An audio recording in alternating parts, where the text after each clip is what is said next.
All right. Record to the cloud. All right, so just so you all know, meeting is recording right now and YouTube link is almost up. All right, let's do this. Good evening, everyone. My name is Vinny D'Amato, Chair of the BU Senate. Welcome to the 11th meeting of the BU Student Government Senate and the last meeting of the fall semester of 2020. Today is December 7th. So as per usual, we're going to start off with roll call. First, as always, Savannah Majarowitz. Present. Evan Teplensky. Present. Achilles Stone. Present. Bella Noel. Present. Dhruv Kapadia. Present. Hassan Faruqi. Present. Janez James. Janez James. Jessica Zhang. Present. Spencer Kwan. Present. Lucy Kosova. Present. Navia Katuru. Present. Shahaf Dan. Sui Muowo. Present. Vivian Dai. Sum Yu Guan. Present. Brandon Yu. Here. Richard Siegelman. Present. William Harrison. William Harrison. Amanda Schneider. Present. Cameron Fisher. Cameron Fisher. Sophie Jin. Present. Owen Kelly. Present. Maha Noor.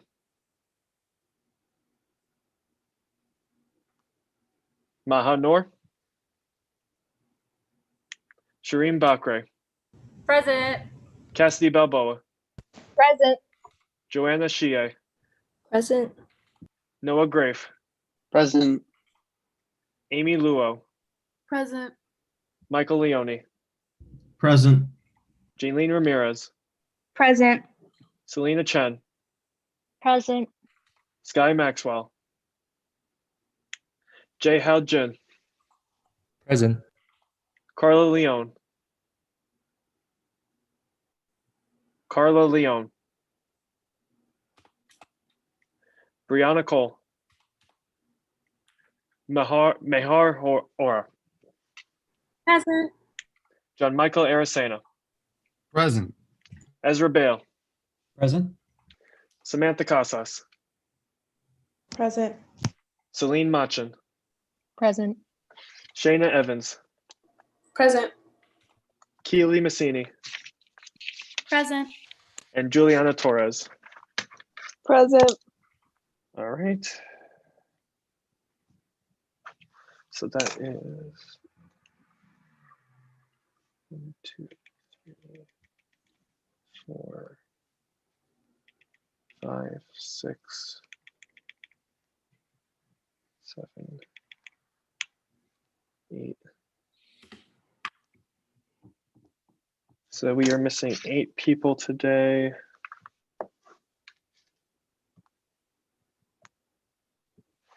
So it's 35 total people. So we are looking at 24 votes for a supermajority and 18 votes for a simple. All right.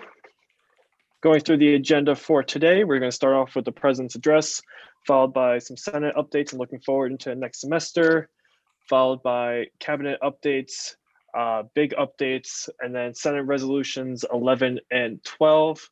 I apparently also just got a message that Maha Noor is here, but her microphone isn't working. Senator Noor, if you can just message me privately and I can confirm that for the record.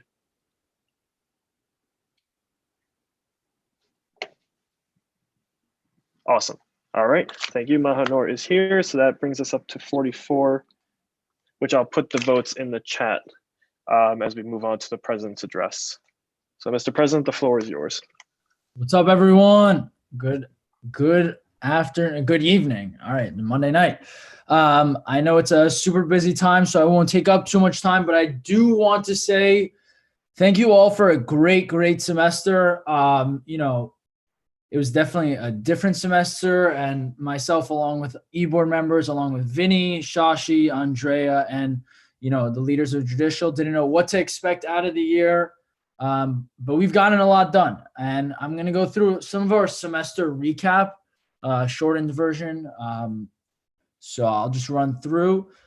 We currently have 197 student government members across 3 branches, 114 members within the executive branch, specifically plenty who serve as staffers under our cabinet departments, who are going to update you later today, 67 people in the legislative branch, and 16 people in the judicial branch.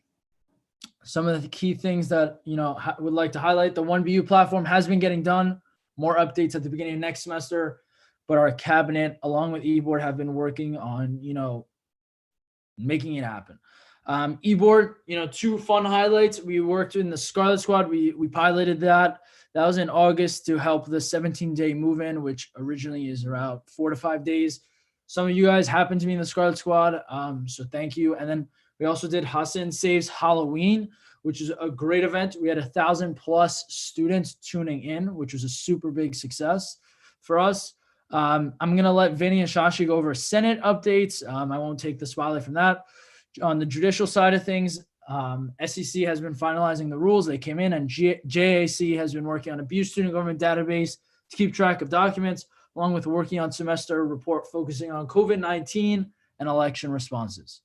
Some of eBoard's goals for next semester, this is a couple out of the many. We definitely want to complete the 1BU platform by the end of our term.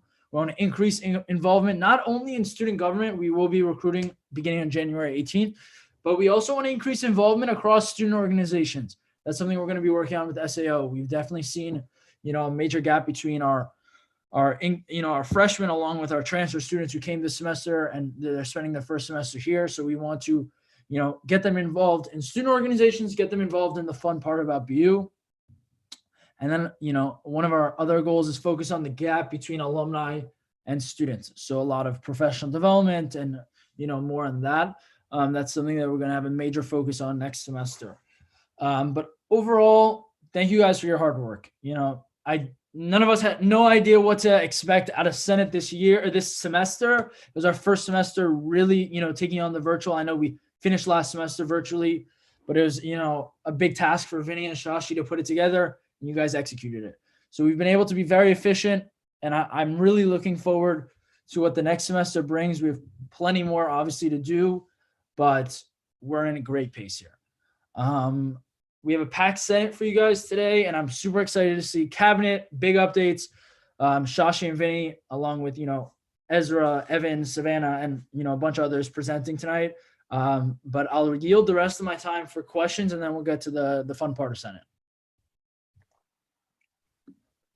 All right, you guys know the drill. Raise your hands if you have a question for the president, and thank you for those kind words.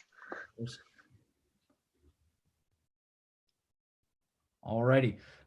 So if you have any questions for me or comments or concerns, feel free to message me. Naya will be sending out an email within the next week or so, maybe right after finals, regarding, some end of semester forms on just, what's going well and what needs to improve, because we would like to improve.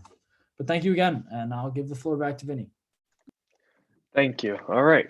Moving on to our next point in the agenda. Some updates for Senate and looking forward. And Mr. Vice Chair, the floor is yours. Thank you. If you could go to the next slide.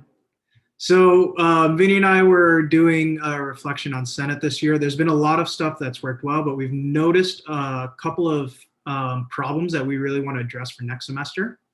The biggest of which is just there's been a general disconnect between student government and the student body, and especially between Senate and the student body. As many of you know, when the Expect More committee gave their update, the survey found that one of the main concerns that the student body responses had was they weren't really aware of what StuGov has been working on this semester. And internally, we've also found that there's been no well-established mechanism for student government and you as the senators to get continuous feedback and reliable feedback from the student body, specifically about what issues they have, what concerns they have, and what they want to see done each semester. So to address this, if you could go to the next slide, Mr. Chairman. Our plan for next semester. So what we're going to be doing over break is we're going to be trying to bridge this communication gap from the Senate side to help out you guys as the senators and in turn help out student body. So to address this, we're really going down two different routes. The first of which is we're working on introducing a weekly Senate, and it's probably going to actually be a student government update or newsletter that will try to send out through multiple platforms outside of just the social media page that we have for Student Gov. I'm actually meeting with Executive Vice President David later this week to talk about how Cabinet's going to become involved with that. And once we have something solid, we'll let you guys know over break for that. And then the biggest thing that we're trying to do is introduce monthly town halls between Senate, senators, and the student body. And these would be opportunities for you guys as the elected representatives for these students to get more direct contact, more direct feedback from them, to see what they want, ask them questions, they can ask you questions. It will really help bridge this communication gap that exists. And so when we get the details, obviously we're going to have them virtual next semester, but as the details for these become solidified, we'll let you know. And then a few more specific things. Yeah, next slide, thanks. The weekly update that I mentioned, it's going to purely be a news, just a way to keep the student body informed on what's going on. Right now, the idea is it will include the proposals that were passed in Senate that week, upcoming events organized either directly by the Senate committees or the events department on the Cabinet side of things, or just stuff that committees have been partnering with other student organizations with to make the student body more aware of what's going on. We're going to be putting out more surveys that you guys as senators want to put out to get information back from the students. And then the other initiatives that are being worked on by Senate as a whole, as well as the other two branches of StuGov. Most importantly, a feedback form for students, so we can, if anything pops up throughout the semester, it's really easy for students to reach out to us. So yeah, next slide. Finally, town halls. I touched on this earlier. We're aiming to have monthly town halls so that the Senate can interact, including senators and committee chairs, with the student body to get better feedback for what they want to see done. They're going to be consisting of a rotating panel of senators from each of the colleges and parties, just to make sure that all of the student body has a representative they can talk to at these. They're going to be reverse town hall format so that senators can ask questions to the students as well to get a better idea of what the student body is thinking. And they're going to be moderated by either the Senate chair or the Senate vice chair. Yeah, and if you guys have any questions at this time about any of that, or if you have any suggestions for us, feel free. Senator Topolsky. With regards to the town hall, CS student government, as long as the other college governments already have town halls going on. So I'm not sure if it would be the most efficient, and I think it might actually contradict and dwindle the numbers that aren't that much that we have. So I'm not sure that might be the best course of action. It might just be better to have senators at those current town halls. And that's something that we can work with the student governments, the college governments directly to figure out how to best institute this. Again, this is just from what we've heard in our meetings with the committee directors, or sorry, committee chairs, not committee directors, and from our own observations and feedback that we've gotten directly from students. This is the thought we've had. But yeah, if that's something that college governments feel would impede with them, that's something we can coordinate and figure out the best system for over break. Senator Bale. Thank you, Mr. Chairman. Mr. Vice Chair, just a quick clarification. When you mention a weekly newsletter, what is the distribution method for that? Is that going to be an all student body email that goes out? As I mentioned on the first slide,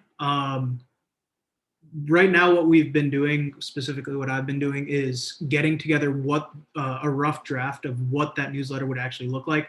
I will be, Vinny and I will be meeting with eBoard and then as well as with Dean B to figure out what platforms to get that out through. But this is not going to be like the same sort of thing like the president's monthly email that goes out to the entire student body. This is just a much more informal, shorter updating. Here's what happened this week to keep students in the loop. But the logistics of it and how it's going to go out, we're going to get input from as many people as possible to figure that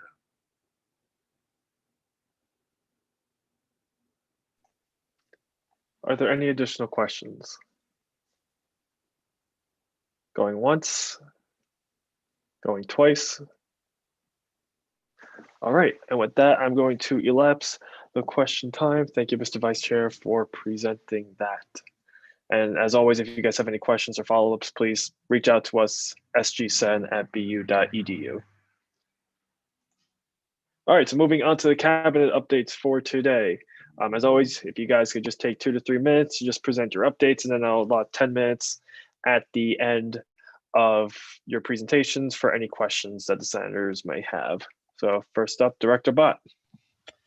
Thanks, Vinny. So I don't have a long update, just a couple of goals for next semester. So my liaison teams will be meeting with their college deans at the beginning of next semester, is the current plan, to establish more of a relationship and start working towards, I guess, finishing off the initiatives that they had worked and started planning this semester. Again, if you guys have any questions about those individual college initiatives, I can dive into that, but I won't go into each of the 9 colleges right now. But that is essentially what I have in terms of the university-wide initiatives that I've done. I've met with Provost Sue Kennedy and Provost Christine McGuire, to discuss grade transparency reports, to discuss a little bit more about spring break and the Senate petitions that have gone around revolving the wellness days, etc. I also spoke about getting more statistics for how students are doing this semester in terms of LFA, and they're going to provide me with a bunch of stats on how much students have had access to academic resources, how the transition into LFA has been for students across all colleges and all class years, etc. Hopefully I get to report that to you guys at the first meeting I show up next semester. I was hoping to do it this semester, but given everything and how busy everybody has been, I was unable to get that before today. And the fact that we met last week during Thanksgiving, I don't think was a great time to get it that fast out to me. But hopefully they will have analyzed the results themselves before giving it out to me. But yeah, that's all I have for right now in terms of an update. Thank you. Thank you. Director Obergfell. Obergfell, correct? Obergfell, yep. Obergfell, my apologies. No problem. Hi, everyone. I hope you're doing well. I'll start off with an update of what my department has done this past semester. So we kicked off the year really strong with our Vote Big campaign. It lasted a week long. We registered around 300 students to vote just in that 1 week. So that was really successful. And then the next big event that we had was kind of a partnership with Boston Public Schools. We had a conversation. It was called Navigating the First Year of College, College Convos. And actually one of our panelists is here, Hassan, was a panelist, and we had a great conversation. We had panelists from across BU talk about their experience applying to college, giving tips and tricks about finding financial aid, finding scholarships. And it was really successful. I think we really made an impact for the students who did come. And we also recorded the event. And so we had some students afterwards who weren't able to attend, but we sent out the recording. And so looking forward for next semester, I think we really want to build on that event we had for Boston Public School students. And we're really working with big to go forward on that, just because there are so many students in the Boston area. And so I think Kat's been on here as well. She's a representative for BU at BIG. So I'm working with her and Counselor Anissa Esayabi George's office to start up a trial run with BU. So there would be a mentorship program with BU students and East Boston High students. So we're trying to get that running for next semester. And if that goes successfully, we'll bring in the rest of BIG. So it's not just a BU mentorship. The second big ticket item that we want to get accomplished next semester, an event I've talked to you guys about before, but is the Alston Crawl event, kind of a twist on the Alston Crawl. And specifically looking at businesses in Alston that are suffering. And I know I've also talked to Jess, Senator Jess, who's also here, about featuring businesses in around BU, so BU's campus in Alston, doing kind of a social media campaign and partnering with them so that students can go and support them, because I know it's a really difficult time for businesses. And also putting together a list of resources where students can volunteer in the Alston area, just so that BU students really feel a sense of responsibility for that neighborhood, because a lot of us live there and we love Alston, but sometimes we treat it as our party place. We don't give it the respect it deserves.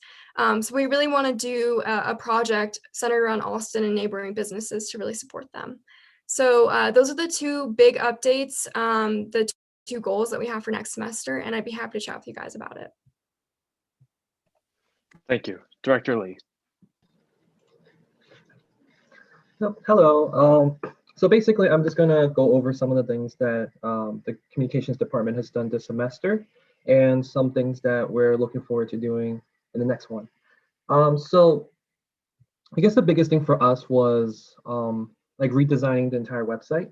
Our department as a whole was very happy about how the design turned out. I'll be honest in that there are still, of course, kinks to work out, which I plan to completely finish all of that during the winter break. So basically, by the time we reconvene during the spring semester, everything should be working smoothly. And in conjunction with the completed website, the newsletter will be returning. I think Sashi mentioned a little bit on it actually, but we're gonna be publishing a newsletter update to inform the student body of some of our like more nuanced activities that we've been doing, not just the big projects that we have as the entire student government body. Another thing that we've done is on social media, we've really tried to establish some relationships with some people within our within like the executive branch, but also trying to broaden our scope to incorporate, senators and also judicial branch. That being said, we're going to be doubling down on expanding outreach to the Senate and the judicial branch. So that goes into our goals for this coming semester, and that one is that my department is going to be focusing on outreach internally in student government. We're going to be more forceful. We're going to be going at it more than what we have been doing this semester, so that we can incorporate your voices in not just social media, but also in other aspects that communication is working on.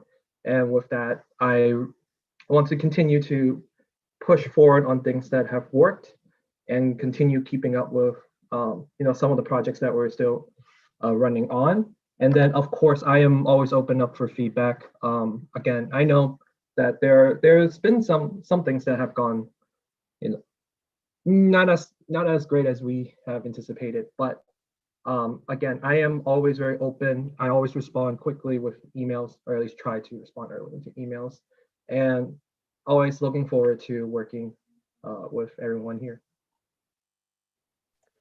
Thank you so much. Director Chunwala. Hi, everyone. So this semester, the Department of Environmental Affairs was really focusing on educating people about environmental justice, and also just using social media to build more awareness around different sustainability issues. So this semester we hosted 2 environmental justice panels, one in August and then one at the end of November, both in partnership with BU Sustainability and the Climate Action Group from the medical campus. We had a really good turnout for both of them. The first one was about 100 people attended, and then the second one was around 70. The first one was like an overview of environmental justice featuring local Boston leaders, and the second one was also Boston leaders all around food justice. And another thing is that we really were focusing on educating our community about sustainability issues through Instagram. So we started a campaign called Sustainability Sundays. So every few Sundays we'd post about something. So there was one about environmental justice, one about how to move in sustainably, one about food justice after our panel, and then we're working on one for the end of the semester about how to practice sustainability during the holiday season. And then the last thing is that we had the first ever Sustainable Business Week the week before Thanksgiving, which featured some discounts to local sustainable businesses in the Boston area. So we could, support some Boston businesses and also promote shopping more sustainably or eating more plant-based. And then next semester, we want to continue the goal of working on environmental justice and furthering education on different topics of sustainability and kind of broadening the scope of what people consider to be sustainability. So we're planning to have 2 more environmental justice panels, and then also continuing our Sustainability Sundays posts. And then we'll also be publishing our vegan and vegetarian cookbook earlier in the semester. And then the last thing is that we are working on research right now, and we'll continue to do so over winter break, about a compost initiative in partnership with Environmental Student Organization. So basically this is an initiative to get a drop-off location, possibly in South Campus, where people who collect compost in their apartments, either on campus or off campus, can come drop off their food waste to, so that we can divert that waste that everyone creates from cooking or eating in their apartments. So if you have any questions about that, let me know, but that's all. Thank you. Thank you. Directors Aboud and Rigel. Yep, so we have a lot of goals for next semester, primarily planning events that bring the student body together, specifically for freshmen, as I feel like I've definitely seen a disconnect between the student body and particularly the freshmen.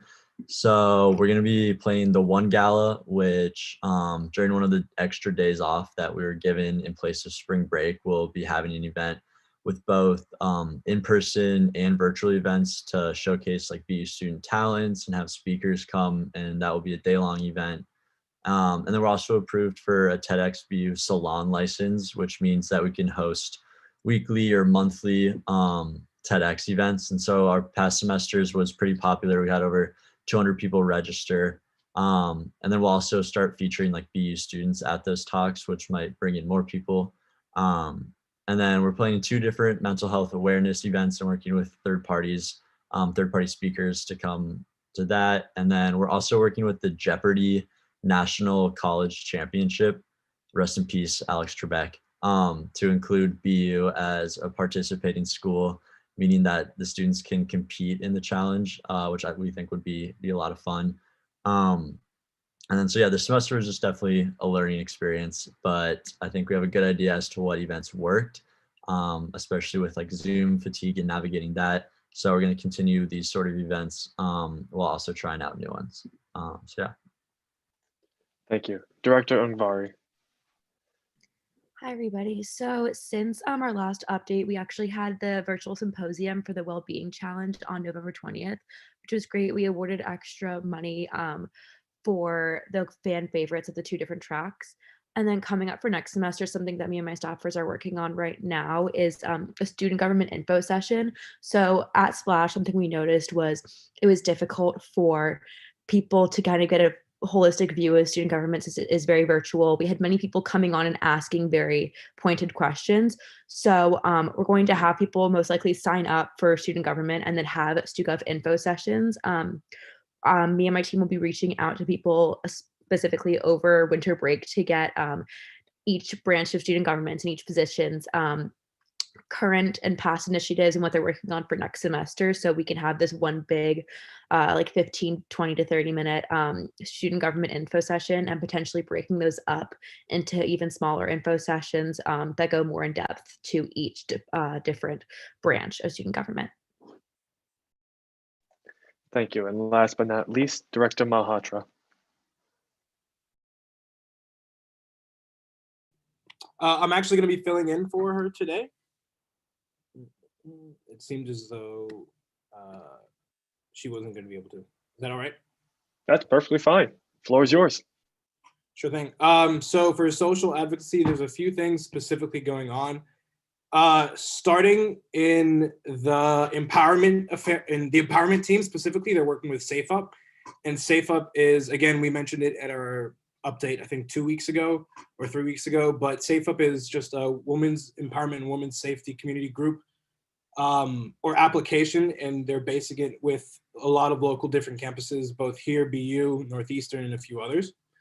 In addition, the wellness team is working right now on display screens in SHS, because that's been a pretty large inconvenience for students in the past. And so this is some previous feedback that we're working with SHS on. The bias and sensitivity staffers are currently working to include their, in a future training. They're trying to create a future training and include that in the upcoming freshman welcome packages that they start with all the alcohol EDU and all the other trainings as well. And the rest of our teams are currently working on our future initiatives for underrepresented students weeks, which the idea is changing a lot. And there is a few of the senators I've talked with in weeks prior have some inklings as to what I'm hinting at, but there will be more updates on it in the coming semester. The deadline is still the same as mid to end March, and we might even push it into beginning of April to get the warmer weather outside, and hopefully that will allow for a few more outdoor events as well. And that is everything for social advocacy.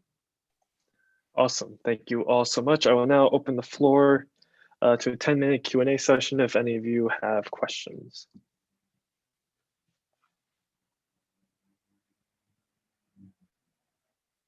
So, all right. So Senator Evans.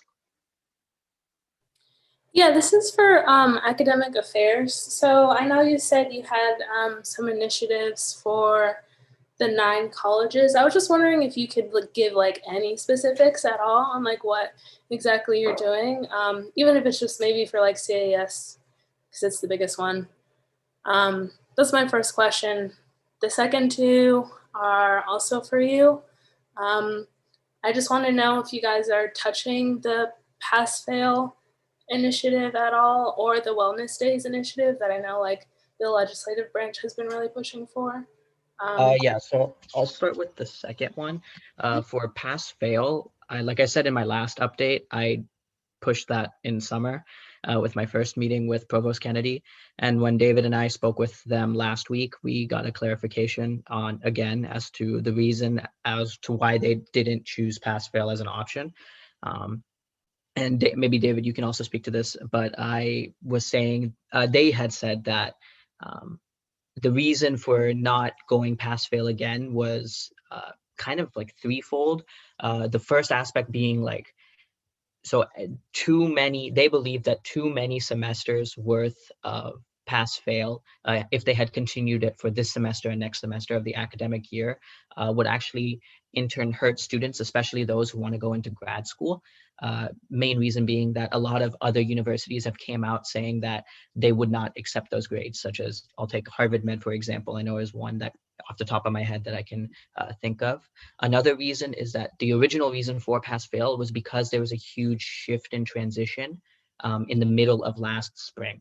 So when we shifted from traditional learning to online learning, which had never been done by anybody before, that was something that they had deemed definitely unfair, and there was a need for pass fail at that moment.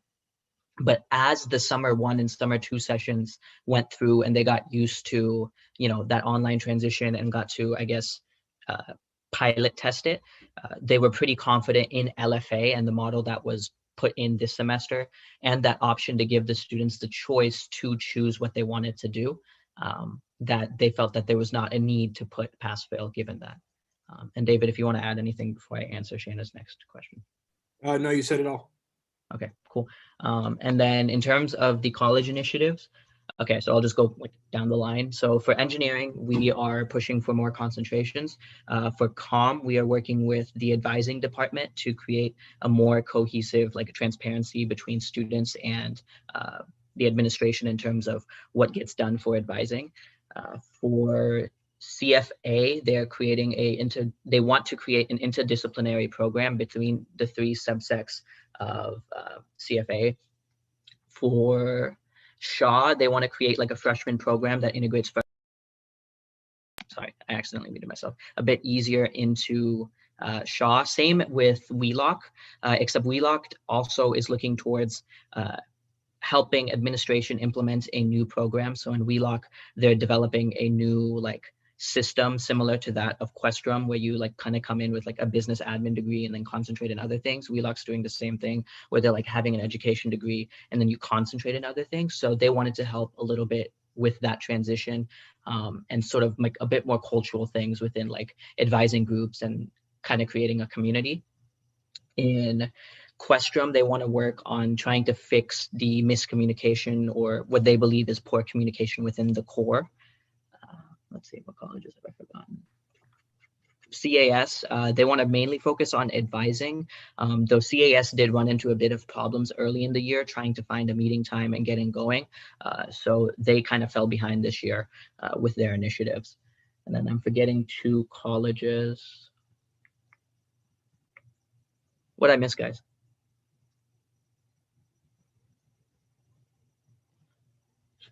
Sargent. Sargent is working on creating more interdisciplinary like advising model and making sure that everybody who's advised is advised properly, whether they're pre-med or their intent is to go into PT, etc. And they also want to establish a curriculum that is way more focused on like socioeconomic issues. And they're working towards convincing the administration to maybe have like a day or like a week of like, I guess, learning about like discrepancies and health discrepancies as it pertains to like race, sex, gender, etc. Within that. And yeah, I think I covered every college. If I forgot one, sorry, somebody mention it and I'll fill it in. Sorry, does that answer your question? I said a lot. Yes. My last one was about wellness days. I can answer that. Oh, sorry, Arthur. Okay, go ahead, yeah. Yeah, I can answer that. I had a couple senators reach out to me right now too. So eBoard had met with President Brown within the last week, and we had asked him about these wellness days.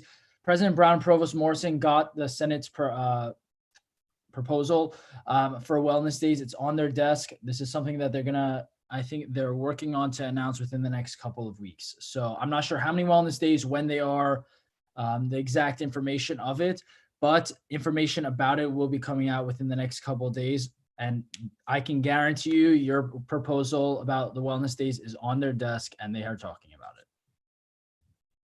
Thank you.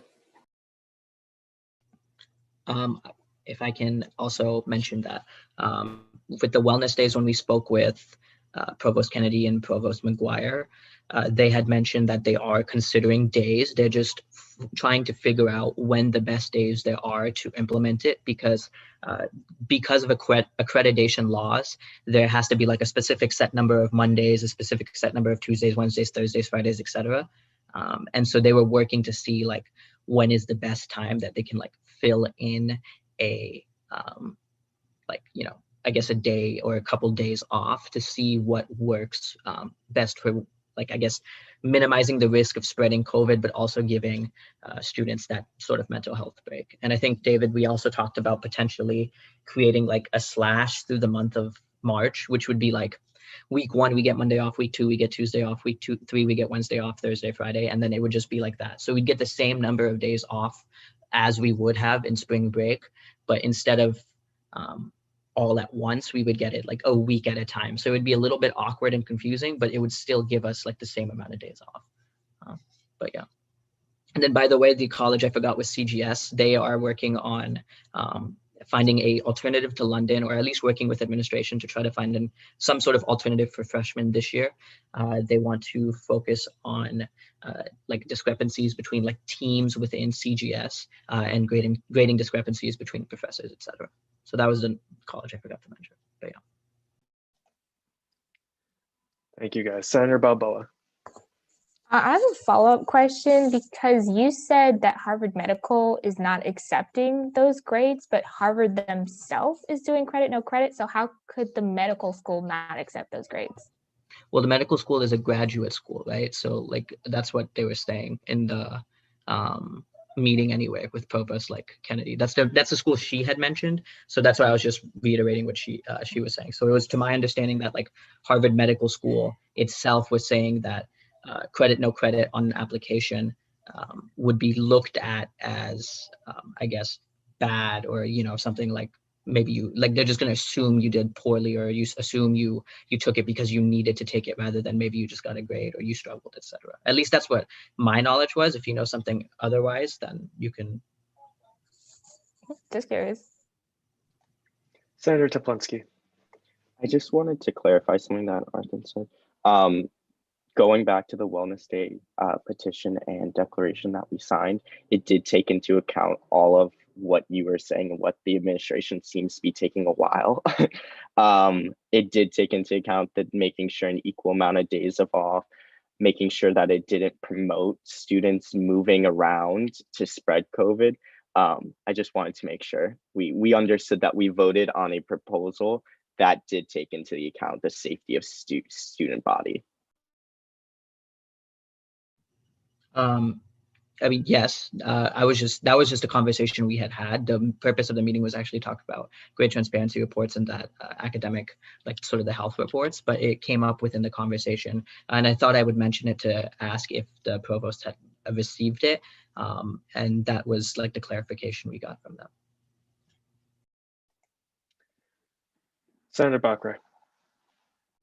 Hello, I'm sorry. I really just wanted to clear up any potential misinformation from being spread, but from the Harvard Medical School's application website, it states that HMS will accept pass or fail grading for spring, summer, and fall coursework during 2020, as well as any potential mishaps with the MCAT.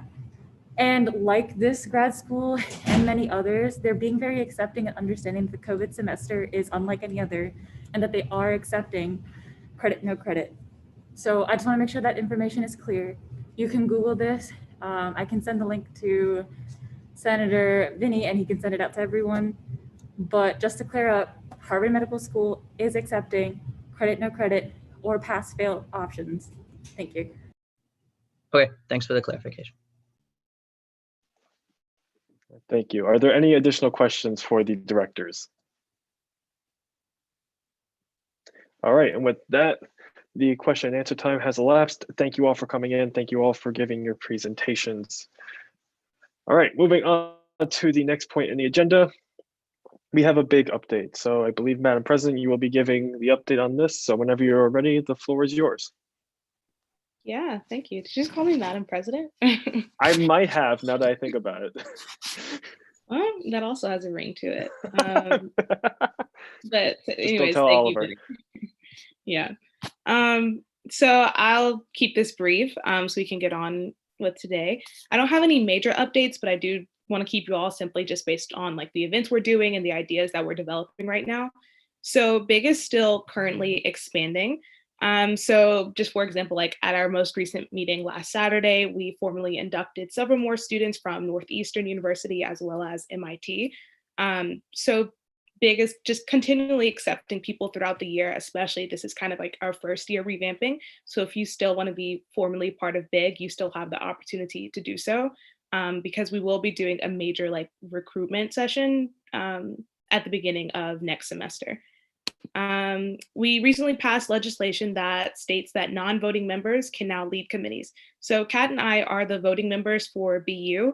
And at the very beginning of the school year, only voting members were allowed to be heads of committees, but now that rule has changed. So for example, if you join BIG now, we do have like a couple people graduating from BIG who are leaving their position. So then you could possibly run for that position if you choose to do so. Sorry, I'm getting distracted by messages.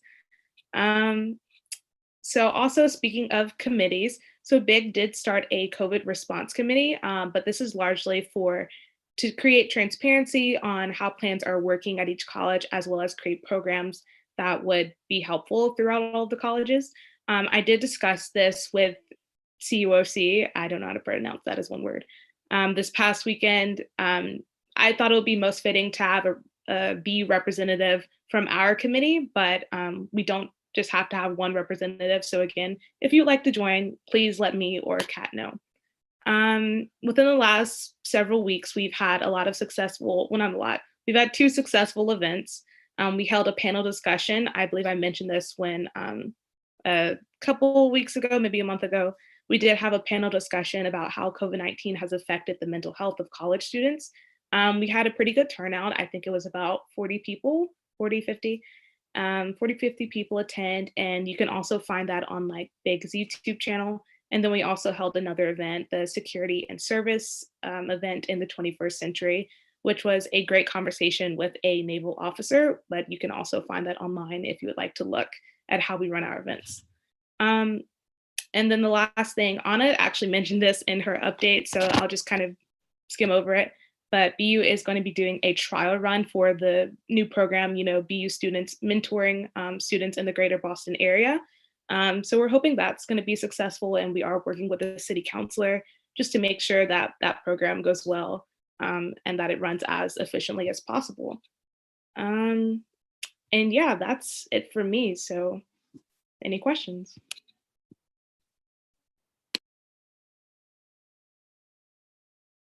Not all at once. Okay, Vinny, I'll hand it back to you now. All right. As always, going once, going twice. All right. Thank you, Madam Vice President, for the presentation. We are now going to be moving on to the next point in the agenda, which is the CUOC Website Funding Request Act of 2020. So Senator Bale, whenever you are ready, the floor is yours. Thank you, Mr. Chairman. I'm going to jump right into it. Next slide, please, Mr. Chairman. So the CUOC is looking to construct a committee website. Many of you will probably be asking, why does the CUOC need a website in the first place? We would like a central hub for committee contact and a place for us to be able to take in cases from students and faculty, and to also post our case reports when they are all said and done once we have all of our information and our research gathered. We also need a website in this sense for safety and reassurance. Our thinking along with this being that, if we have a website in a central place where all of this is being filled out, if we have an official domain for it, it's not just some quack or cuocsgsend@gmail.com, which seems very unofficial. It's not as off the grid and not as secure as what an official domain would look like. Additionally, another reason that we are looking to make a website is because already our committee is dealing with sensitive information and people's names and things that should be kept out of reach of the university. And that is something that we would not be able to do if we were using our own BU email addresses or our own BU drives and such. Another reason we want a website of our own, it's easily accessible for the committee to manage. Using a page on the StuGov website, from our understanding, would not be as easy to do that. And right now the StuGov website is still under construction. And I know that there are some other issues that within communications with regards to updating that and managing the health blog that we do not want to get in the way of, and already just the management of trying to get us on there as well. It's a very immediate concern of having a website of our own, and we don't really have the time to jump in on the StuGov website. Next slide, please. So the website itself, we planned to build and host the website on Squarespace. It's got a lot of great useful features for us to use. We'll be able to collaborate on it with committee members. We'll have forms that are easily built in, blogs for posting the reports. We can easily tie it to the committee's social media. Again, this will provide us with an enterprise email, so it can be a contact@cuocsgsend.org. Again, we get a discount for setting this up with a BU email address. However, with how that would be set up and how the emails and the forms would be taken in, none of that stuff would go through to a BU email address. It would still go to the enterprise email, to everything that is off and away from the BU grid. I already said the planned domain name, And our intention right now is to have the website predominantly managed by our committee's communications coordinator, Senator Vivian Dye, with some other direction from myself and Senator Siegelman. Next slide, please. So the cost of doing this and having it set up for the year is $108. If my memory serves, our budget for this semester alone, this is less than 2% of that budget for this semester. So I don't know that this is a big ask. With that being said, at the end of the year, at the end of this 365-day period, ideally the CUOC, when I'm not around because I will have graduated, we will go about having created a budget to figure out what other needs we have, and we will be able to come forth to the Senate or to financial to figure that out and figure that out at our own discretion as well. So that is the amount that is under consideration. Next and final slide, please. So the CUOC is asking that the Senate votes in favor of granting the CUOC funding to create this website. And at this time, I will yield to the Senate chair for moderation of any questions. Thank you. All right, so with that, I'm going to open a 10-minute Q&A session. And first up, Director Lee. Hi, so yeah, you already contacted me about this. I think this is actually a better idea. Just one word of advice is make sure, I'm just going to warn you that Squarespace, along with other website platforms, have hidden costs in them. So I would suggest if you want to, $108, I would say might be a more conservative number than that would actually be required to, just because hidden costs, fees, and stuff like that is how these website builders make money. So my word of, I guess, caution is really making sure that you increase the budget a bit just to account for these unexpected costs. I have looked into the exact cost for what we're needing. I got the plan that the plan that we are looking into getting is the one that includes everything that we will need for the site, including the enterprise email and the collaboration. I went through and did almost everything except entering in a credit card to make sure that that would be the exact amount. I haven't seen any other fees that could be thrown our way. However, if the rest of the Senate is not opposed to this number or opposed to, there's others who have this concern about increasing the number, I'm not opposed to increasing it a couple dollars here or there to account for any such concerns. So that way we don't have to come forth to the Senate again within the academic year to ask for funding regarding the website specifically. Thank you, Communications Director. Senator Teplinsky. Hi.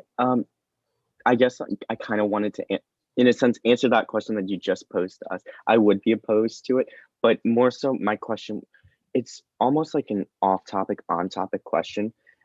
Just a suggestion, like, is it possible that everyone in the committee gets HIPAA trained, just because you will be dealing with sensitive information and just making sure?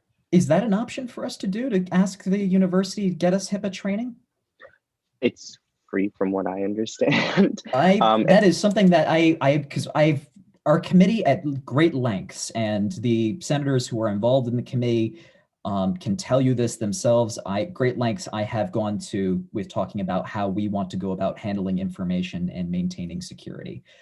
If there is proper HIPAA training that we can give people and go about getting, I have every intention of going to be able to grab that. So thank you for bringing that to my attention, because I was not aware that was something we could do and do it for free at that. So I'm going to look into that. Point of inquiry, Mr. Chairman. Yes. Yeah. Sorry. Me or Chairman? Wrong chairman. Wrong committee? Chairman. Sorry. Or Senator Bale. I'll phrase this as a question. Well, actually, HIPAA training and HIPAA information is for medical information. Just to clarify, I know Senator Teplinsky said HIPAA, but HIPAA is purely for medical information, as well as the HIPAA. Yes. Yeah. I would assume that the CUOC is going to be I can almost guarantee a student will send medical information when, like, even if it is stated that please do not send medical information. And I think just for all students, it would be very nice to know that that information is secured because of the HIPAA laws. Right. And while we won't be dealing in terms of medical information, and while I am aware that HIPAA is tied primarily and only to medical documentation, but the principle of HIPAA is something that we would like to apply to the committee, which is why I was so, we'll say, amped, for lack of a better word, to grab onto the HIPAA terminology. I do potentially could see that as an issue, and that's something that the committee can discuss about for seeking such training. But again, there are some lengths we have discussed about how we go about keeping track of this information and who we put into the committee and where for ensuring that sensitive information is protected, be it names or otherwise. Are there any additional questions for Senator Bale?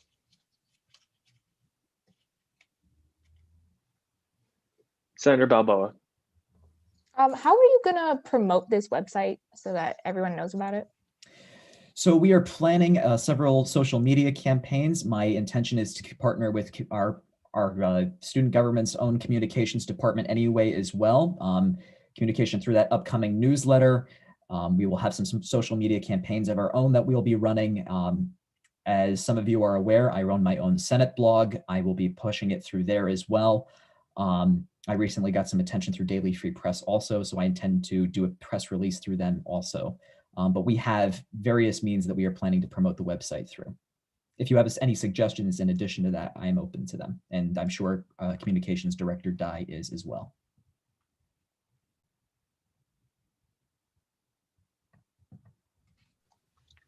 Any additional questions?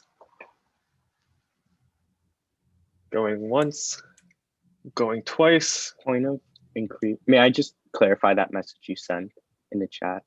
Just, I know it says it's for researchers, but I'm very confident that if you asked, it would be along the lines of what the CUOC is doing and researching. That's just all I wanted to say. I apologize. All right, so with that, I'm going to elapse question and answer time and open the floor up to any points or motions. Senator Faruqi. I move to enter voting procedure on the bill for us. Second. All right, you guys know the drill. Raise your hands in the participants box. Looking for a 2/3 majority here.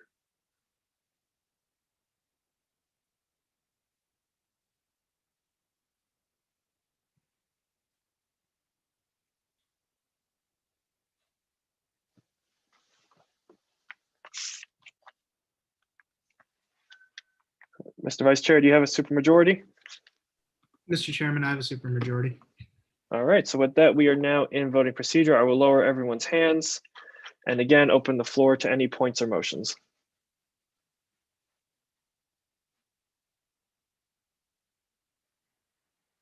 Senator Bale.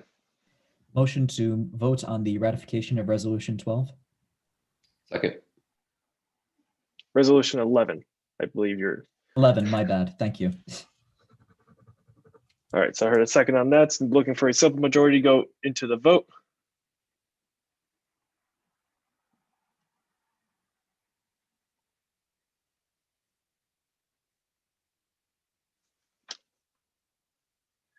Mr. Vice Chair, do you have a simple majority? I have a simple majority. All right, so with that, we're going to move into a vote. I will be sending out the form today. Put it up right here.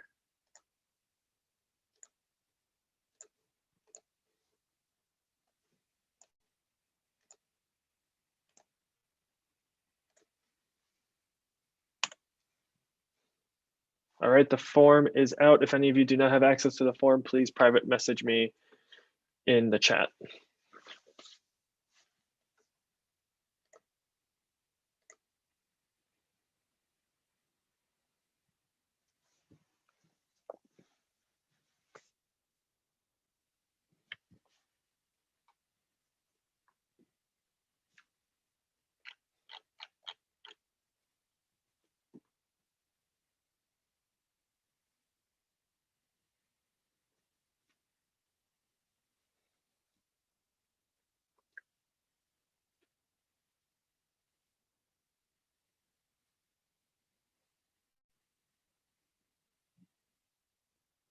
30 seconds.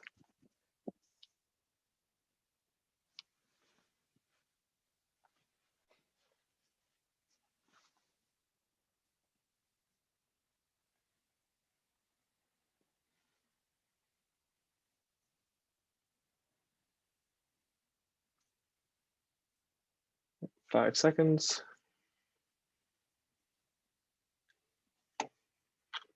All right, and with that, I'm going to close the voting form. And with 28 votes in the affirmative, congratulations, Senate Resolution 11 passes. All right, moving on to the final point of the agenda, Senate Resolution 12, Kappa Sigma Denouncement and Action Plan. I believe Senator Teplensky, you are presenting. Yes. All right, whenever you are ready, the floor is yours. Awesome. Hi, everyone. I hope you're having a great night. Normally, I would start by saying this is going to be short or motion to adjourn, but this is an incredibly important issue to me as well as a large population of the BU community. So I really want to go in depth on why we need to pass Resolution 12. So on November 20th, or Trans Day of Remembrance, the trans flag was painted over by Kappa Sig, and more specific information about the events are best summarized by the Daily Free Press in Appendix B of the document. Although the rock is constantly and continuously painted over, Savannah, Alex, and I would like to explicitly state that what occurred was transphobic due to the fact that Kappa Sig was aware of the importance of Transgender Day of Remembrance, was aware of the importance Transgender Day of Remembrance holds, yet they still painted it over. And if you would like to see more information on that, please see Appendix B, paragraph 6 as evidence.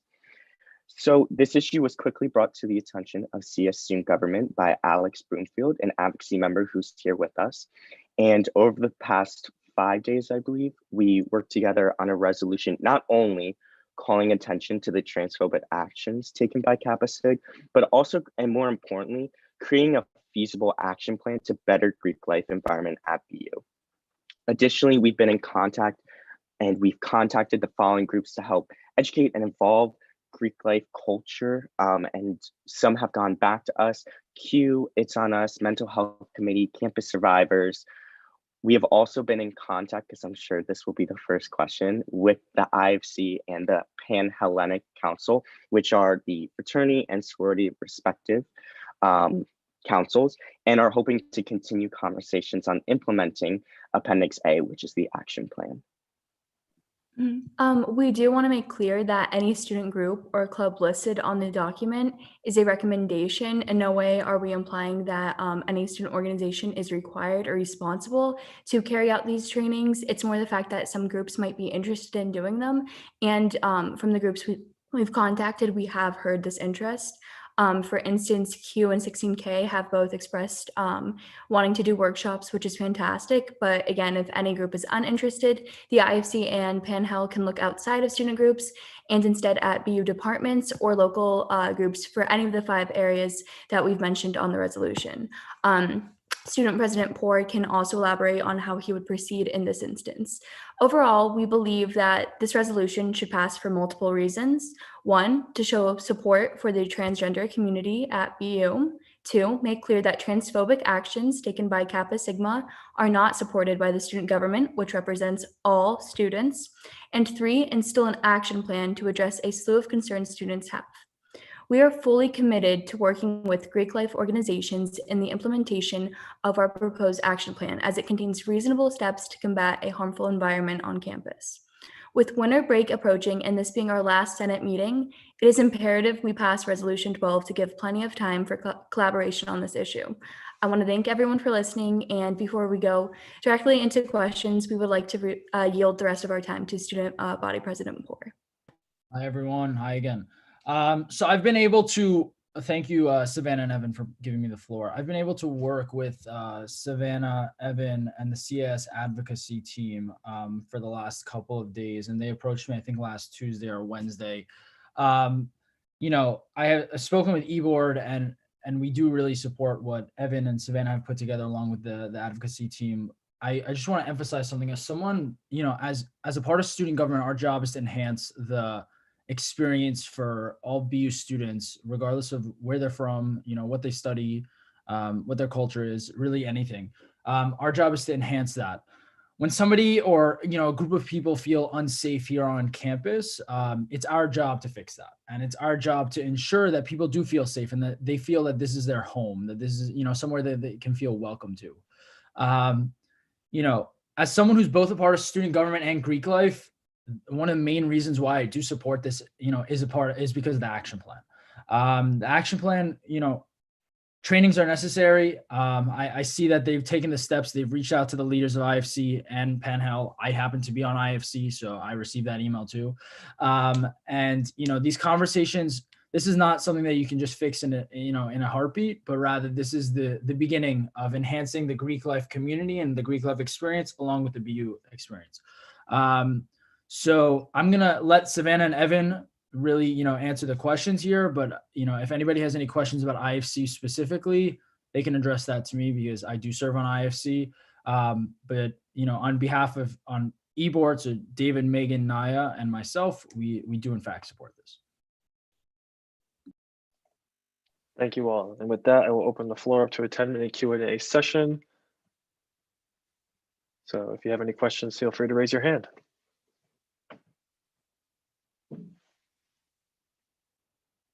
Senator Zhang. This is for Oliver. I'm just wondering if the IFCR has made any attempts to reach out to Kappa Sig. I know that, Kappa Sigma. I know that I'm guessing the Daily Free Press definitely reached out to ask for a quote or response. I've seen a lot of things on social media, tagging them, asking them to respond.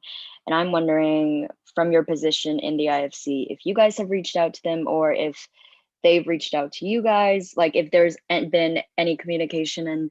And I guess this also goes out to Savannah and Evan, if you guys have reached out and then just not have heard back. I'm just trying to, I guess, get a little context on where they're at. Yeah, definitely. I see Evan raising his hand too, but I do want to mention that the Daily Free Press article is at the bottom of the document where I think, the president of Kappa Sigma gave us a comment. Evan, was that anything you wanted to add on that? Exactly that. Just the president gave a comment, and I think that, but besides that, not specifically, I haven't reached out to Kappa Sig, but we have reached out to the IFC. And I serve as one of the vice presidents of IFC. I personally haven't reached out to Kappa Sigma, but I am pretty sure that the president of IFC has reached out to Kappa Sigma to learn more about this, because Evan did reach out to the president of IFC to schedule a conversation to discuss this. So I would, I do think that there was some outreach there. What was said in that conversation, I don't know yet. Senator Torres. Hi, so I was just curious, is K-Sig an off-campus fraternity? And I don't really know how it works, but is your plan implementing this for both on and off-campus fraternities?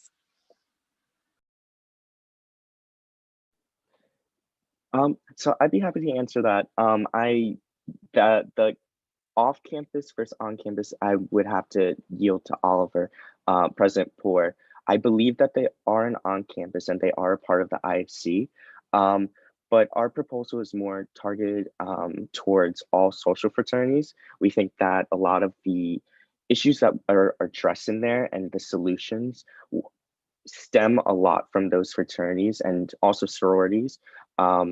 So I hope that answers the question. And if President Poor would like to respond to the other part.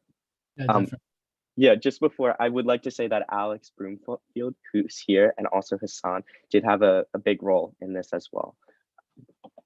Yeah, I think IFC oversees, I think, 7 or 8 on-campus social fraternities. We don't have any control or jurisdiction over off-campus fraternities. So this plan would adhere to on-campus fraternities only because that's under IFC's umbrella.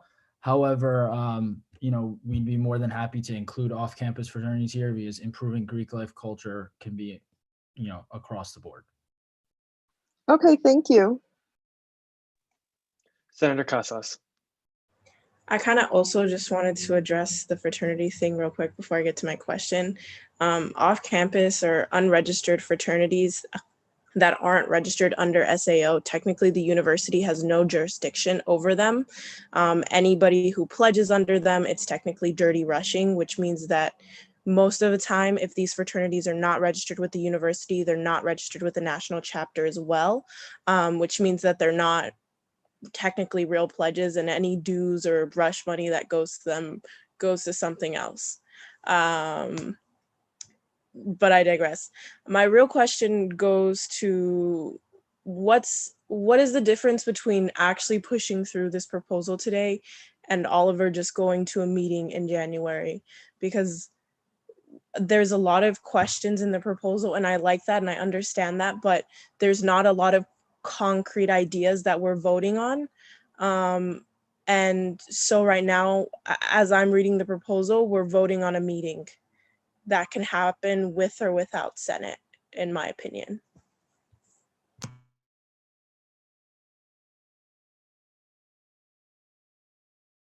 Was that directed towards me or was that directed towards Evan and Savannah? I apologize. I mean, it's an everybody, you know, y'all can take it as you will. Of course, yeah. I didn't know if Savannah would like to answer. I definitely do see your concerns. I won't lie. There were definitely a range of when we were considering this proposal of how harsh to be versus how lenient to be. And what resulted was this kind of balance, but also understanding of we have to start this transition of making sure students feel more safe on campus. And especially students who aren't even a part of Greek life. That is with the last and with the most previous event, the LGBTQ plus community. I do understand what you're saying with regards to just voting on a meeting. Another thing that the proposal does say is just denouncing the actions taken by Kappa Sig, just making sure that we as a student body and as a Senate understand that we're going to stand behind the transgender community and make sure that whether or not the Boston or the BU administration is going to give a statement, we are going to be giving a statement because we have a responsibility to make sure those actions, discriminatory actions, are being held accountable. Another thing that I do think that we are voting on that is really important is just the trainings. There's just so much, a slew of research of why the trainings are important and why they're actually going to be leading to hopefully a better result by the end of it. So I wouldn't say that this is like, I might disagree with you in the sense that it's not, we're voting on nothing. We are voting on really actionable stuff.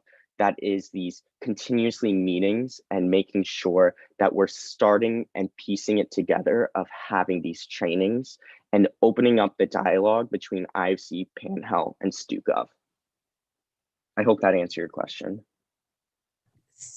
Senate Chair D'Amato, since there's no follow-up hands, can I go right ahead? Add something really quickly to what Evan was saying? Okay. Vinny or Senate Chair muted, so I think that's a yes. But yeah, I do want to say that trainings have been done before. I can reference one. I know that 16K has done trainings and they have been effective. But I think it really just goes to show that this is an effort that should be led by student government, and we do represent all students, and we have to remember that. I mean, I truly agree. I think you guys know that I don't agree with what happened at all. But even in your trainings, there's nothing concrete. And then the meeting that's going to happen later is going to determine what is thus concrete in this proposal, which leads me to be a little bit skeptical. We're holding fraternities and sororities to a standard that we don't quite know what is yet, or whether or not sororities and fraternities are already doing this. Like you said, 16K has already done these trainings for sororities and fraternities. As someone who works with these student groups a lot, I see that they plan these events and run these events. And so what's to say that they're not already doing at least 3 And not to say that holding them accountable is not the direction that we need to be going in. I truly agree to that, like it's something we need to be doing, but there's like a level of like specificity we need to go about it, because right now there isn't any. That's kind of just what I'm saying. In response to that, I definitely I completely understand. Like I know you, Senator Casas, I fully know you don't support what happened. And I see your concerns. I think to address that vagueness, it's, there's 5 categories we've listed here and we've suggested groups, and it's really the IFC and the Panhandle and Student Government President Poore are going to work to define trainings that will be productive and effective for Greek life. They are the best people to speak on that, along with those groups on those expert areas. That's why, we've written it like that. And I'm sure Senator Shapansky and Student Body President Poore can also elaborate on that. I can definitely elaborate. There's one thing that I just wanted to mention is that it's almost like I don't have said our last student vice president. She said this a lot. We're a family, and it's almost like we're holding Greek life accountable in this instant. And there are some things that we can't do as student government. I don't know if we can specifically say these are the trainings we want you to have with these people at this time, and you have to do this, because it's difficult to force a group when we're not SAO. But what we're trying to do is just open the door before it's automatically shut on us by IFC and Panhandle, and really try to engage in this conversation, so that way it will lead to a progressive plan. And I also know that if I can just yield the rest part of the answering to Alex, advocacy member, I'm not sure how to address him. Hi, Alex, I'll give you, keep your response to 15 seconds. We are over time, please. Okay. To follow to what Senator Casas was saying in regards to the trainings of sororities and fraternities, the claim that they are potentially doing these fraternities, I can say with backing from Boston UQ's official statement in support of us, they are not, and I quote, we gave the councils the tools and resources to implement the diversity and inclusion trainings, but Q did not receive any follow-up communications regarding that training. We believe that implementing mandatory training and doing anything to make Greek life more inclusive is of utmost importance. All right, thank you. All right, so with that, the question and answer time has initially elapsed. Wait, I will point of lower. clarification. Can you repeat that last sentence? I really just didn't hear it, and I really want to hear it because I know what he's saying is very important. And it cut out. So Of inquiry or personal privilege, may I send the message in the chat to you of their official statement? And Yes. then you, okay, thank you. Thank you, Senator Teplinsky. All right, I'm going to lower It will everyone's take me a few hands. seconds. That's fine. And I will open the floor up to any points or motions. Senator Bale. I motion to extend discussion for about, we'll say 2 minutes, allowing 30 seconds for speakers. Do I hear a second on the motion? Second. All right, so with that, the motion on the floor is a motion to extend this the question and answer period, correct? Extend discussion. Or to enter discussion for 2 minutes, with allowing 30 seconds for speakers, or All right, so enter discussion for 2 minutes with 30 seconds allotted to each speaker. Looking for a 2/3 supermajority here. Everyone raise your hands in the chat, please.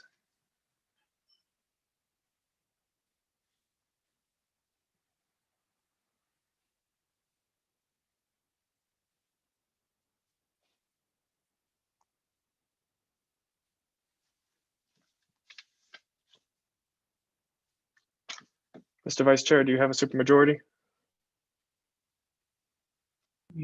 I have a supermajority. All right, so with that, the motion passes. Senator Bale, do you reserve first right to speak? Yes, I'll take it. Thank you. To speak All to right, so Senator 30 Costa- seconds on the clock. I'll type in the chat when you have 10 seconds. Perfect. Thank you. To speak to Senator Casas's point, this is more of a comment rather than a question. I know there is concern about these trainings and concern about, whether or not we are simply voting on a meeting. However, in my experience, when it comes to precedent for how these resolutions are written, sometimes going into, we'll say, extraneous detail for these documents regarding like the specificity of how these trainings would work and how these questions will be answered is something that takes more time and page space than is necessary. So I think this is simply a matter of getting this ball rolling finally once and for all, and rather not worrying about the minutia of it. Thank you. Thank you, Senator Bales. Senator Balboa. Since transphobic acts can occur from any student organization, why is this specifically being targeted at Greek life when we could just extend it to all of SAO?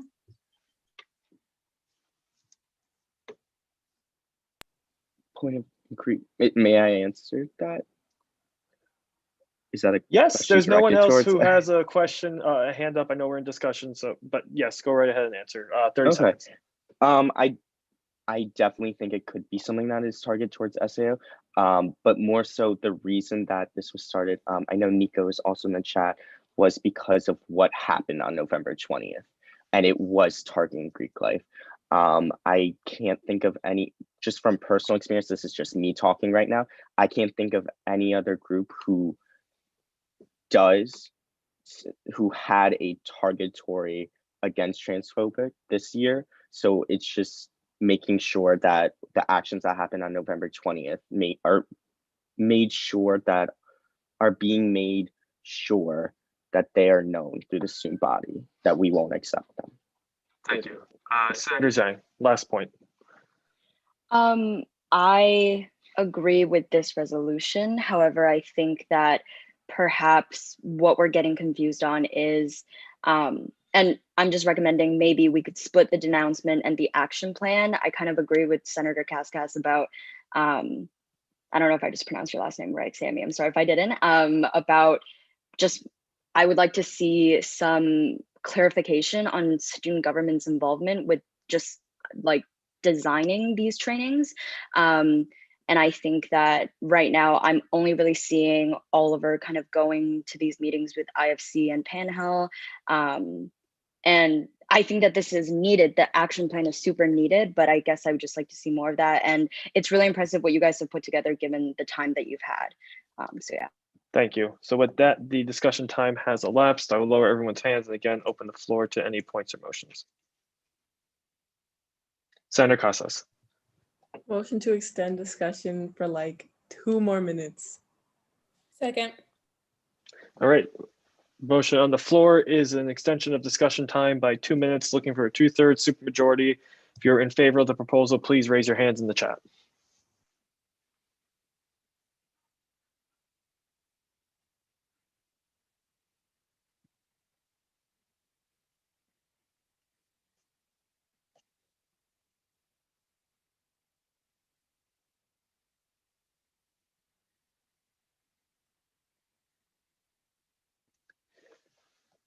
All right, I see 19 votes. Mr. Vice Chair, do you have confirmation on that?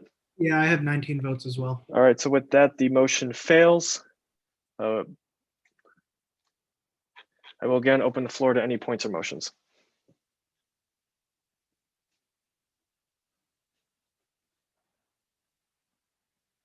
Senator Teplensky. Motion for a 2-minute discussion for Senate Resolution 12. Second. All right, so the motion on the floor again is a 2-minute addition to discussion. Again, we are looking for a supermajority vote here, which is 24 votes in order for this motion to pass.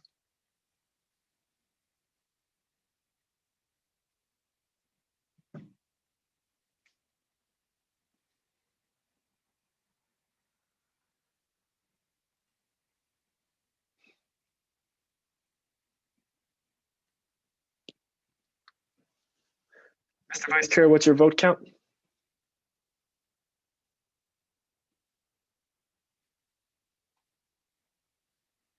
Hands keep popping up. As of right now, I have 22. That's what I have as well. So with that, the motion again fails. I will open the floor up to any points or motions.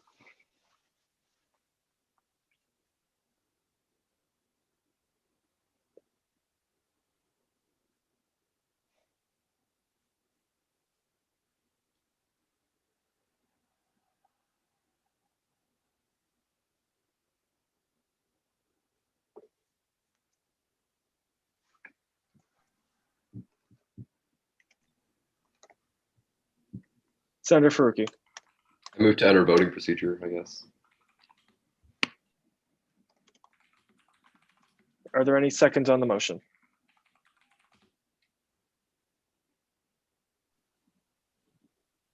Second. All right, so I do hear a second. So with that, again, we are looking for 2/3 supermajority to enter voting procedure on this.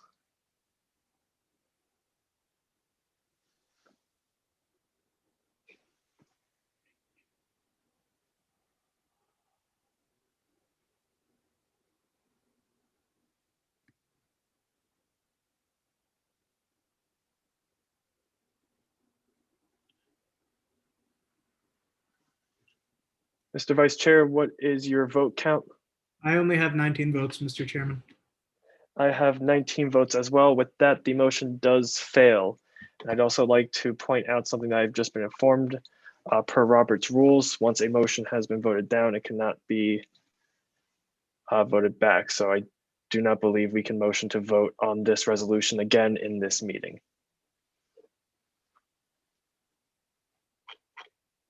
We'll lower everyone's hands and we'll move into open forum. Point of clarification. Yes. If Senator Teplensky and Senator Majorowicz are open to splitting the bill, is it still able to re-enter the floor? Like amending the bill into two? I believe, and Chief Justice Gomez, correct me if I'm wrong, because now that has failed, it would have to be reintroduced as a main motion now in open forum. So they didn't actually fail the resolution, so it's not like they can't vote on the resolution per se. Okay. So the idea behind like not bringing back a motion that has been voted down is like the body has already spoken in a specific motion and like it's basically dilatory. So Robert's rules doesn't allow for that. I think you guys voted down a motion to discuss for 2 minutes. It was a motion to discuss for. Oh. Yeah. So. Sorry. Yeah. Sorry. Basically, motion to discuss, and then like you voted that one down, and then voted it down again, and then once you try to go into voting procedure, then that one got voted down. I believe like if you were trying to split the bill, I would recommend going about it by making a motion to discuss splitting the bill specifically, and then once you're done discussing that, then motion to go back into voting procedure. But if that fails, then seems like the only option would be to move on with the agenda. And just to clarify on my end as well, splitting the bill is dividing the question, which would be in what's it called, voting procedure. But now that I'm thinking about it more, we can also do a motion to amend as well if that was the will of the body. And that can be done outside of voting procedure.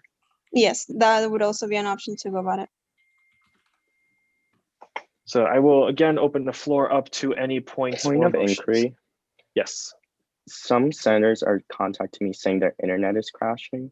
May we do a roll call to see what senators are here? Yes, I can't remember, but is there a specific motion to do that again, Chief Justice Gomez? I am completely blanking on that right now. I believe there isn't, but I can double check for you. Okay, so I think we spoke, am I able to just call that at any moment? Or is someone allowed to ask for that at any moment? I don't think so. I'm going to double check for you. I believe a motion to call roll is not a thing. I think motion to vote by roll call is the motion that Senator Teplensky has in mind. Was it that roll call vote or was it checking the attendance? Whichever just recounts to see who's here. Okay, so that would be not the roll call vote. That would be roll call as in attendance. Okay. Okay, so if you're trying to check attendance, I believe there's no motion for that. I think it's up to the Senate Chair's discretion if you think that there's a change in quorum. Well, considering the fact that we have 46 people and we had 55 at the beginning, I would like to check it one more time, just to check. All right, so we're going to run through this quickly. Senator Majorowicz. Present. Senator Toplinsky. Present. Senator Stone. Present. Senator Newell. Present. Senator Kapadia. Present. Senator Faruqi. Present. Senator James. Senator Zhang. Present. Senator Kwan. Senator Spencer Kwan. Senator Kosova. Present.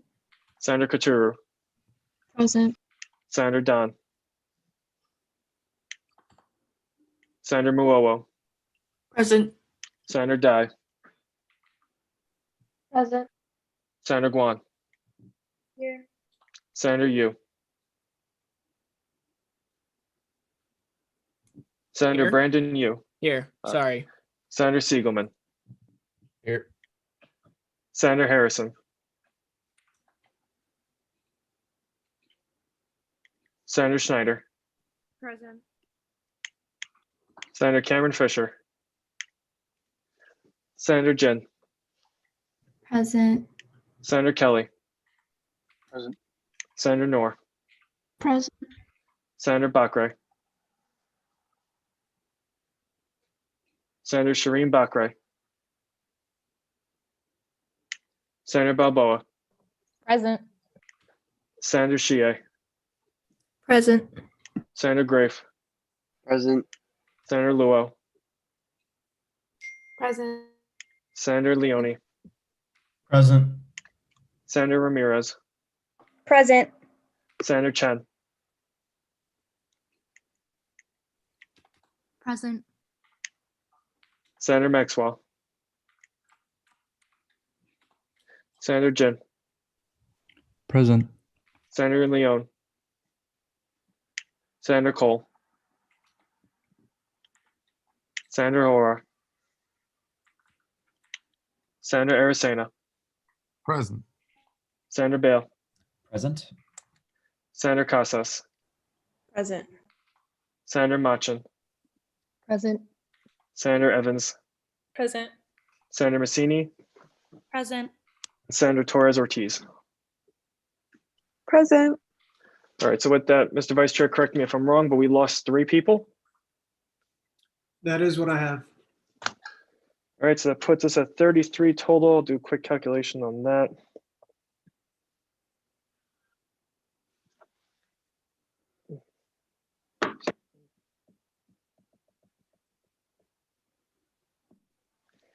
All right, so we're looking at 22.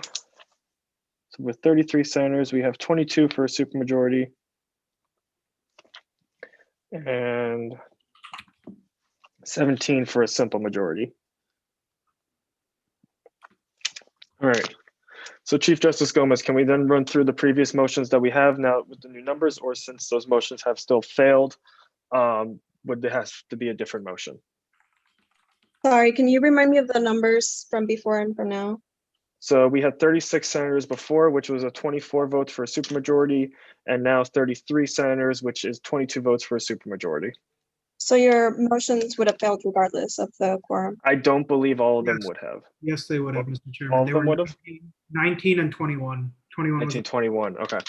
Yes, so you Point of- can go back to the same motions then. I would recommend just you going Okay, for one of the thank you. options that were discussed before.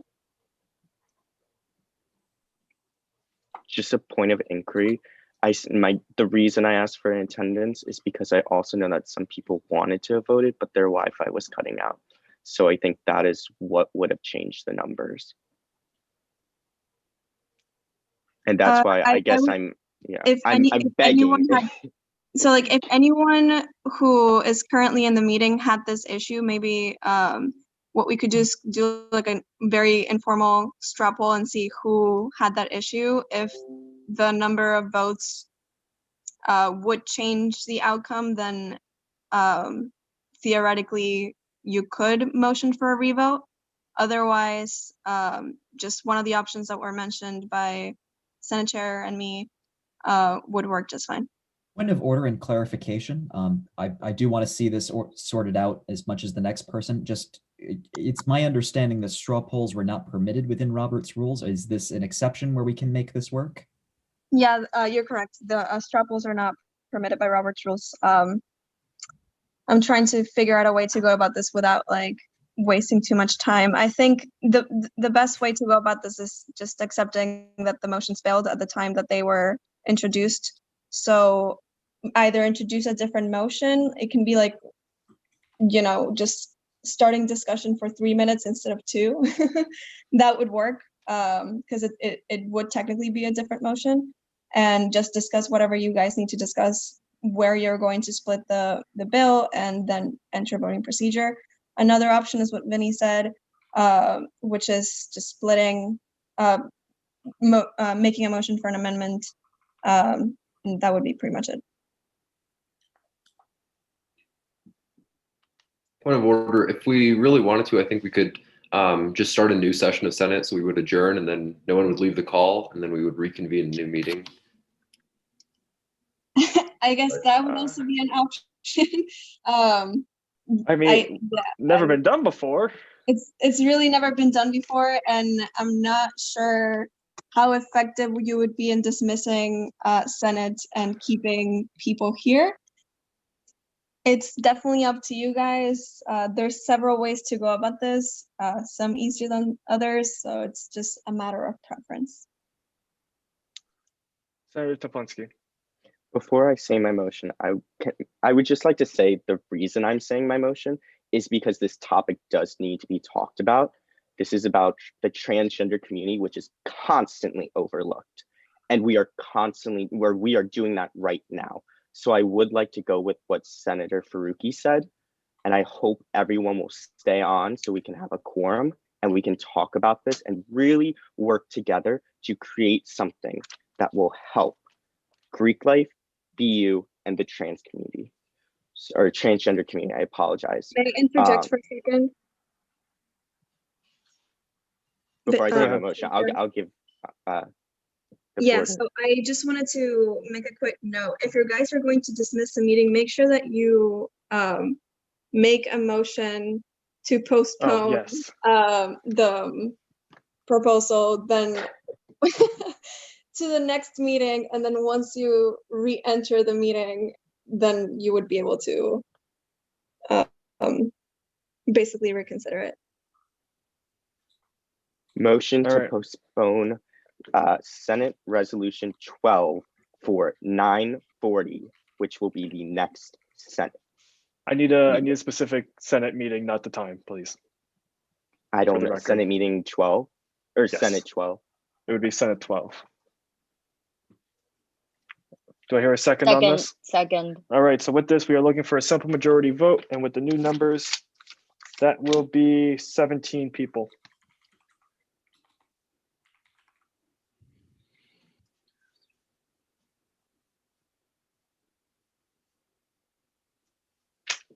Mr. Vice Chair, do you have a simple majority?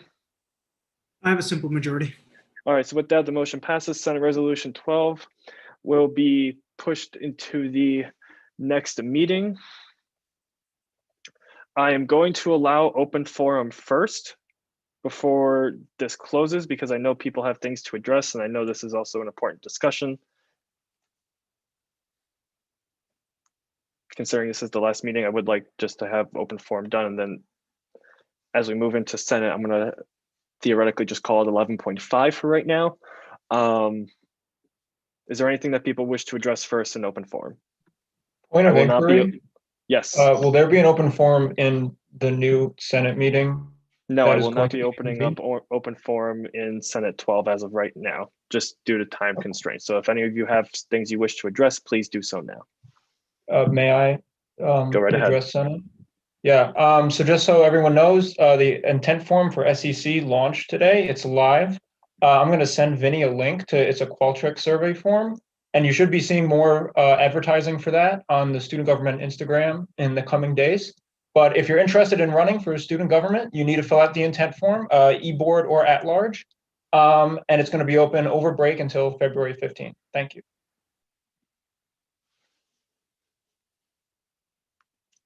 Are there any other points that people wish to bring up during open forum? Senator Bale. Thank you, Mr. Chairman. I just want to make a brief statement. I have highlighted this in a couple of my Senate blogs in the past semester, and I wish to highlight it now as we approach adjourning this meeting and then re-adjourning for Senate 12 in a matter of minutes. At the beginning of this semester, Senate Vice Chair Shah and Senate Chair D'Amato talked about Senate stagnation within the Senate. And something I have broached in discussing these matters is the issue of standing in one spot and not meeting in the middle of the bridge to discuss an issue. I am appalled that this is the position that we are in right now to discuss this serious of a topic. This is absolutely disappointing, and it's frankly, it is borderline disgusting. And it's unfortunate, and it is behavior that is unbecoming of the Senate or any decent human being.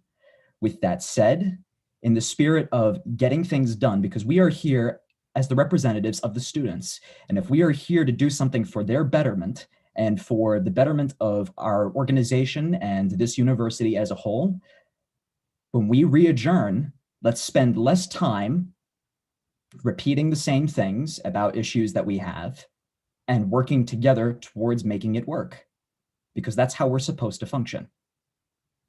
And I'm very much in favor of this resolution. If we need to split the issue, that's fine by me, but let's spend less time arguing about it and spend more time working towards getting it done. I yield my time. Thank you. Senator Evans. If there's no more points to bring up, I think you all know my motion. Senator Guan, do you have an additional point, or are you also going to make the motion? I was also going to make the motion. All right, so Senator Evans, the floor is yours. Motion She to had her hand up first, son. Second. All right, so we have now a motion to adjourn, which will require Point of order and clarification. Have we made a motion to re-adjourn for Senate 12? I guess it will be at 9:45. Have we made a There motion? technically is no motion, I believe, to re-adjourn. It's more so I call a meeting. I will be calling a meeting, which will just remain in this Zoom call after this motion has passed. I'd also just like to point out for the record that under normal procedure, I would not be allowing something like this. Just I know because we're all students and given time constraints and given that the vote did fail, but this is 2020, this is Zoom. Not everyone has the same internet. So I am allowing this on the basis of the fact that everyone's internet was not working so that the vote can still happen and everyone who is here and is able to vote will have the opportunity again to vote in the next session. Thank you.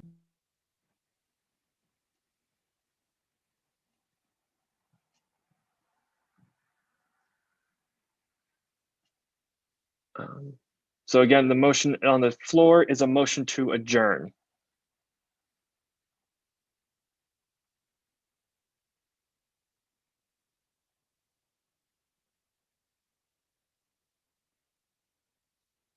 All right. So with that, I have a supermajority. Mr. Vice Chair, do you have a supermajority? I have a supermajority. All right. So with that, the motion passes. I will stop the recording and the live stream. Actually, I'll just stop the recording for now. All right. So let me just. Okay. So with that, we are now going to move If I had time, I'd make a new Senate slide, but all right, so we are now adjourned. Mr. Chairman, I Going need to- to create a new set of minutes. All right. So while we take this time, I will start a new recording. I have to say, this has been an interesting set of meetings. So actually, while we do that, I can create a new meeting.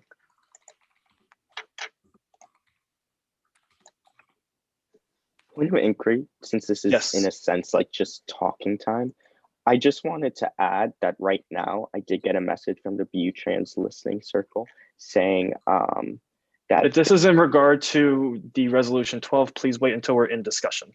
This is not Okay, discussion okay. time about the proposal. You can talk about Okay, general I just items, thought but that this was okay. thank you. I have a question. Yes. I have to give another presidential address. Nope, I was just about to say you do not have to give another president's address. My apologies. I know you love giving those every week. I do. But I was just I know you do. All right, now I have, okay, so let's, okay. Mr. Chairman, I'm all set whenever you're ready. All right. I will be getting this patchworked in a sec.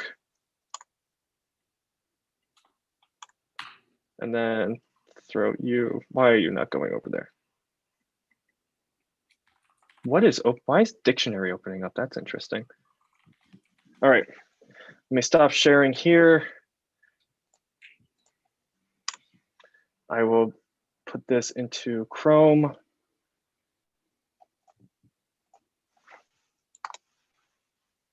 All right, and then let me share screen.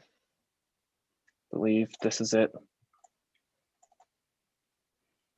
All right, and then here, presenter view.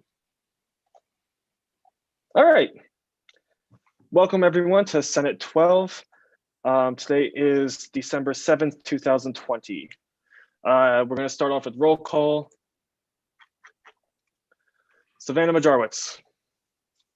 Here. Evan Teplensky. Haven't left, present. Kelly Stone, present's all that's required, please. I want to get through this quickly.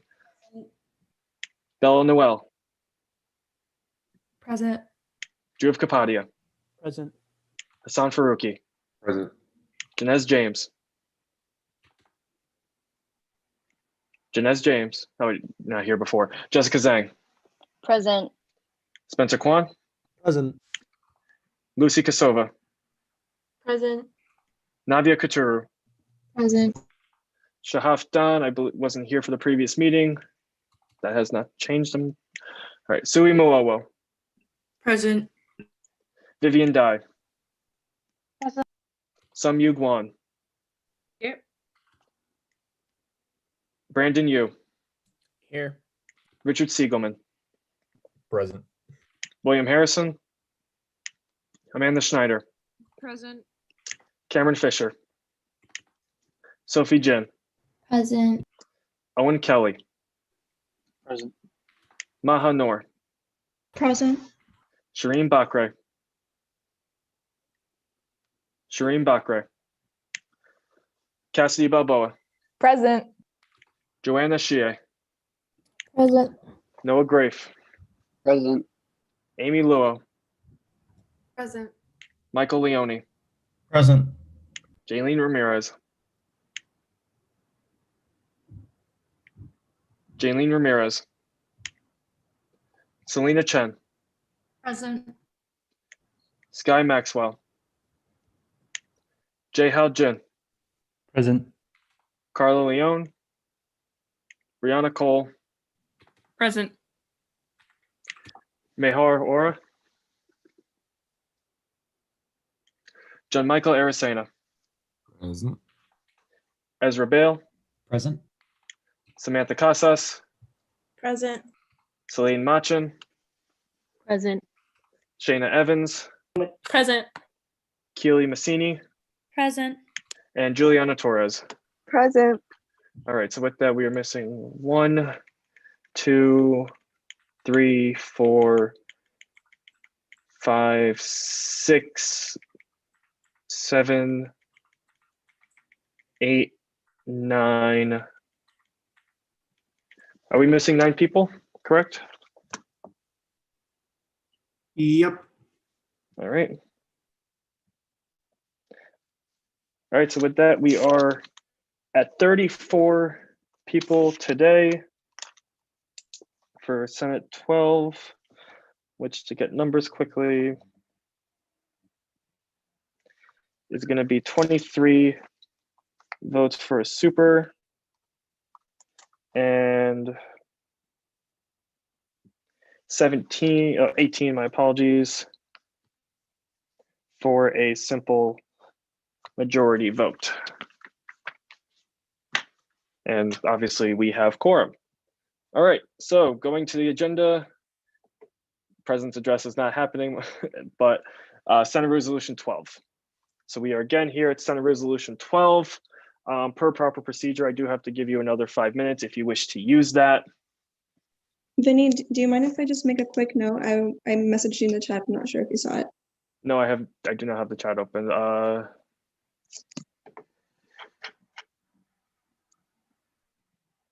Yes, go ahead. Thank you. I just wanted to give you guys a quick recommendation to how to go about this. So you guys already filed 3 motions in regards to this resolution. So logistically speaking, there's no reason to believe that you would, pass one without like fixing something before.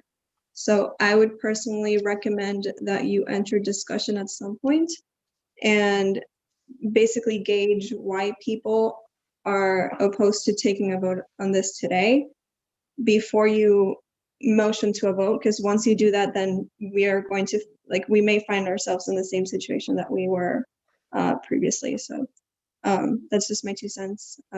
It's obviously up to you how you decide to go about it, but yeah. All right, and with that, the floor is given to the presenters again of Senate Resolution 12. Yes, I just want to quickly address that comment.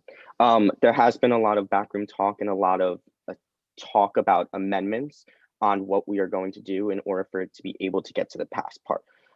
There's a lot of comments I want to say now, but I'm just going to instead be talking about all the groups that are in support of this, that all really want to see these trainings being done.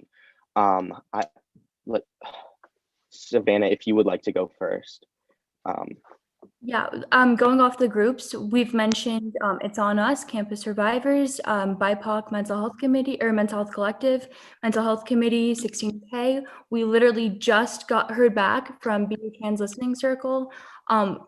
We contacted the groups that, really are involved in this proposal. And I just, Evan, I'll throw it back to you. I'm sorry, I'm trying to work right now. I know, we are in the same boat. We're both trying to do multiple things at once.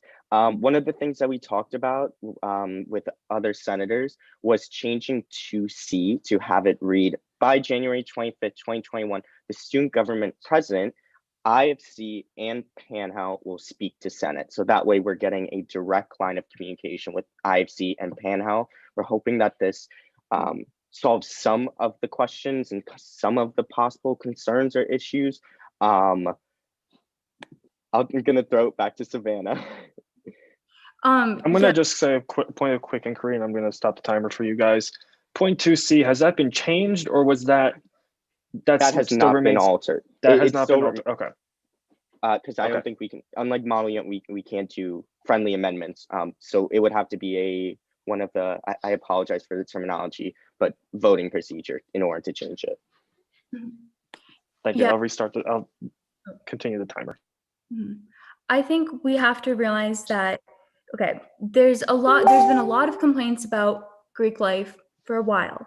We have come with the proposal here announcing something horrible that happened to the trans community on Trans Day of Remembrance. But we are also trying to get action done. Otherwise, guys, it's really just performative, for lack of a better word, for student government to sit here and just look at half of this without wanting to do the other half. we're always saying that we need to take action as a student government and advocate for our student body. This is what we're trying to do. We've contacted groups. We are contacting more groups, and we really want to establish communication with the IFC and Panhandle and just create a better environment for students on campus and in Greek life especially. Yeah, I just want to add, I mean, I'm sure you can tell by my face, I'm incredibly frustrated. I'm sure other senators are. It shouldn't be this difficult to talk about discrimination at our campus. I'm gonna say something, it might not be the best. I'm fine if we do performative action, let's do it, but let's call it that. Let's split it and just do the first thing. Let's do that. I'm not a fan of that though. Let's actually come up with an action plan, which we worked on, that is going to help Greek life and BU students. That is what we want from this resolution.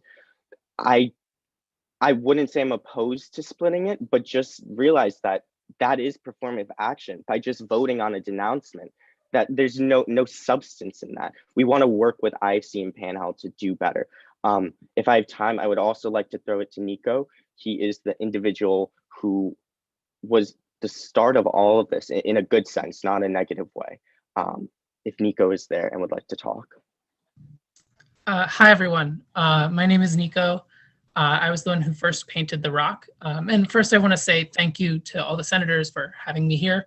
I really just want to emphasize that as a member of the Q e-board, we already have trainings that are done, fully completed, and ready to implement at any moment. So should the council decide that using just Q's training is enough, then we already have a training that's ready, made to go. And I would encourage everybody to read the official statement put out by Q, which includes that we have contacted a diversity and inclusion trainer who is ready to give these trainings at a moment's notice. I also want to add that this should be really simple, and that transphobia needs to be a deal breaker. As noted in the Daily Free Press article, the definition of transphobia is included. You can read more about how this was transphobic, but it should be very clear that these actions are not acceptable at the BU community, and that as the Senate, to be truly representative of the student body's desires, we need to be acting and not simply being performative. So it's a bill such as this that would be even the smallest modicum of representation, the tiniest little bit, the least that we can do to make trans students on this campus feel safe and included. And I also want to add that if you read fully, this bill also includes sexual assault allegations. So not only is this an issue about transphobia, but this is also an issue about sexual assault, harassment, and misconduct. So this is a much broader, more intersectional issue that we need to advocate for. So in order for this body to be truly representative of students' needs, this bill needs to pass. Thank you.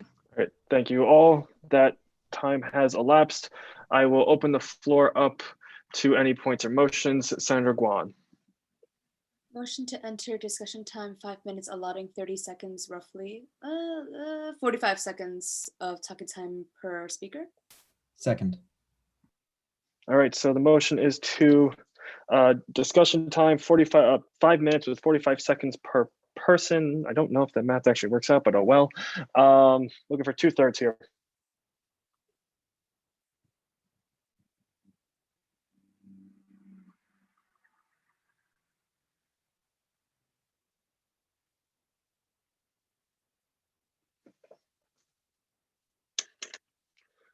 Mr. Vice Chair, do you have a supermajority? Yes, I have a supermajority. All right, so with that, the motion passes. Senator Guan, do you reserve first right to speak? Yes, please. All right, 45 seconds on the clock. Just so you all know, I will be speaking up and or muting you when you hit 45 seconds. I don't know if I'll be able to give you all a warning, but just considering the time, when you hit 45 seconds, everyone know, please, I will be muting you. All right. So Senator Guan, whenever you're ready. All right, thank you. So normally when I approach looking at I'm just gonna like have a little bit of a soapbox moment, I guess. Whenever I see a proposal, I usually go at it through asking a lot of questions, but here I really want to ask everybody to consider, I am in full endorsement of this resolution, and I think you guys should reflect and think about it too as well, because just because if you aren't a person of difference doesn't mean that you should overlook everybody else's unique experience on campus. So for example, if you were to look at this from a perspective of actually being in that frat, maybe you might have not have agreed with it, but you still had to be part of the pack, right? So I would like everybody to consider just thinking about this from a humanist perspective. I yield my time. Senator Zhang. I just want to say that I fully support what Evan suggested, that for point 2C in the action plan that we add by January 25th, 2021, the student government president, IFC, and PANHO will present to Senate. I want to throw out the idea that whatever plan or whatever training logistics that they are presenting could be maybe voted on for approval, just so that there is some accountability if people are worried about that. But overall, I support this. Do you yield your time? Yeah, I'll yield my time to Sammy. Senator Casas. I know I've said a lot of opinions on this bill. It's because I wanted to live and breathe and exist past this year, past this incident with Kappa Sigma. And because of that is why I'm being so harsh on it. I know I tend to be an opinionated senator, but there's reasons behind it. What Kappa Sigma did was, I almost cursed, I'm sorry, Vinny, was really bad on so many levels. And so because of that is why I feel the denouncement needs to be separate and the action plan needs to live and breathe and, like Jess said, have accountability for it in Senate so that it lives and succeeds on its own, not just for the 2021 school year, but that it lives and succeeds 5, 10, 20 years from now. So we need to make sure it is concrete as possible. I yield my time to whoever's next. Senator Balboa. I just want to say that I actually do support this action plan. My only problem with it is if you go on Campus Survivors, there's actually a lot of sports teams that have been accused of sexual assault. So personally, I'd rather this resolution apply to all student organizations so certain sports teams don't get away with certain things, but I yield my time. Senator Teplensky. I mean, I apologize. I don't know her last name. Senator Balboa, I believe. I totally understand what you're saying. I follow Campus Survivors and I get angry every time I see new posts. But I think that if you would like, we could work on another resolution. I think for right now, we just really need to understand the incident that happened and not go too broad. And I would also like to say, Senator Casas, I love you at the end of the day. You are not being too hard. You're speaking up, and I really, really appreciate because you're making this document better in every way. So I really appreciate that. And I'd be more than happy if we wanted to split the two, but just with that understanding that both are getting passed, because one without the other is not, it is useless. We need both. Senator Guan. All right, I'm just coming back in here to remind everybody that in the resolution, the final line does just say they denounce the actions of Kappa Sigma, not denouncing Kappa Sigma as an organization as a whole. So this wouldn't, if you were worried about possible Greek life versus student government tension in the resolution text itself, that shouldn't be a problem. I yield my time. Senator Mazarowicz.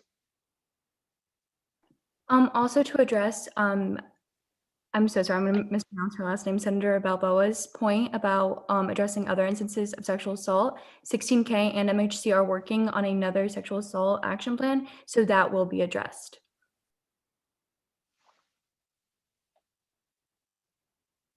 Any additional points? There is 35 seconds on the clock. I held my time.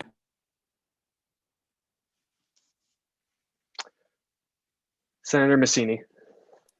I do think that it's really powerful what Senator Balboa was saying addressing how like bringing in sports teams and thing like in other groups. I just think that this is such an important action plan, and even though we want to get it done just so that people can see this is unacceptable and where we stand as a student government, I do think that it would be a good idea to maybe see this and make this broader and really bring all of the BU communities together to go through these sort of trainings, and to not have anyone have to go through anything like this again.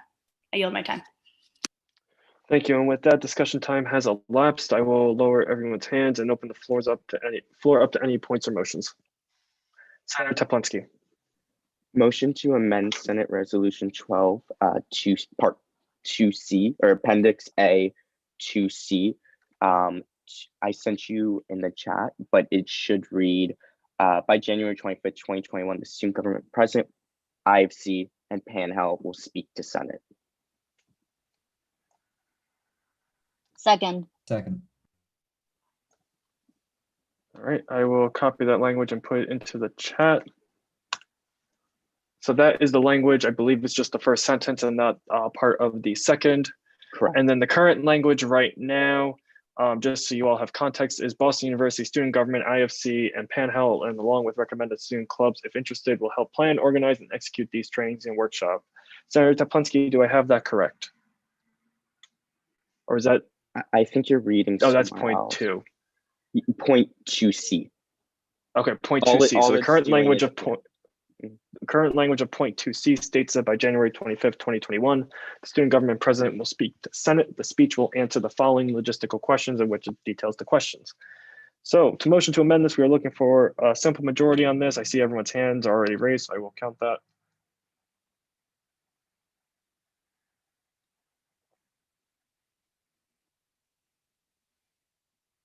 Mr. Vice Chair, do you have a simple majority?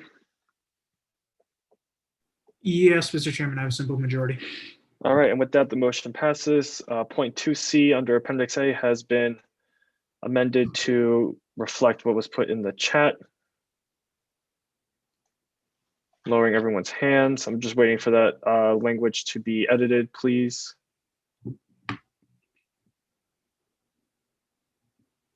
All right, so Senator Teplensky is working on that. All right. I just edited it. Thank you. I will again open the floor to any points or motions.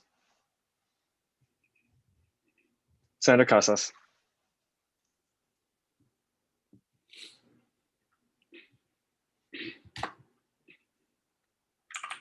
Senator Casas. Oh, I'm really sorry. I thought that I said that and I just lowered my hand. Motion to split the bill between the Kappa Sigma denouncement and the action plan.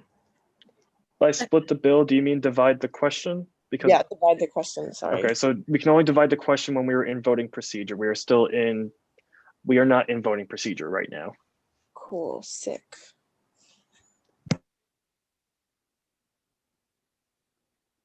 Senator Faruqi. Point of information. Sorry, go ahead. Yes. Sorry, so the procedure is we go into voting procedure Yes. on the whole bill and then we split it? Yes. So the way this works is if you wish to bring forward any amendments to the resolution, that has to be done now outside of voting procedure. We can enter then voting procedure, motion to divide the question, and then you can vote on it, or you can also, I believe, correct me if I'm wrong, Chief Justice Gomez, leave as well, voting procedure. And I think they would still be two separate entities at that point. But if you wish to divide the question, you need to do that within voting procedure, which we are not in right now. I was going to motion to enter voting procedure unless anyone has any other amendments they'd like to make. Motion into voting procedure is only superseded by suspending the meeting and adjourning the meeting, so that takes priority. Okay. Motion to enter voting procedure. Second. Do I hear a second on that? Is that a second? Yes. All right. Looking for 2/3 supermajority here. Again, that is 23 votes.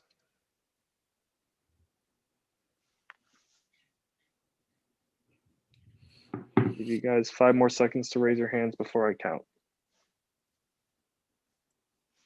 All right.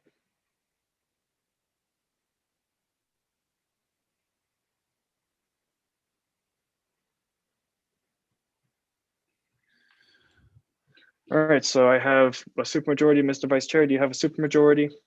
Yes, I have a supermajority. All right, so with that, the motion passes. We have now entered voting procedure. I will lower everyone's hands. And again, open the floor to any points or motions. Senator Casas. Now I motion to split the question, divide the question. I'm sorry, it's 10 p.m. I've been It's all right. Where would you wish to divide the question? between the Kappa Sigma denouncement and the action plan.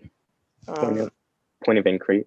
Yeah. Senator Casas, I believe it's the first be it resolved and the second be it resolved, but checking. I'm So you gonna... went. Okay, so I'm looking at the bill right now, or the resolution right now. So going off Senator Teplinsky, there are two be it resolved. So you wish to split the two be it resolves to vote on each one individually. Yes. Okay, so just to let you know, we're going to call on someone to reflect this in the document. Be it resolved A will, if this passes, just so you all have clarification, will be the denouncement of the discriminatory actions taken by Kappa Sigma as stated in the resolution. And be it resolved B will be the language of the Senate officially endorsing the list of actions which would require the IFC and Pan-Hel to implement for the next academic year. So that is correct, Senator Casas? Yes, sir. All right, so we are looking for a 2/3 supermajority vote on that. Everyone, please raise your hands in the chat if you are in favor of this.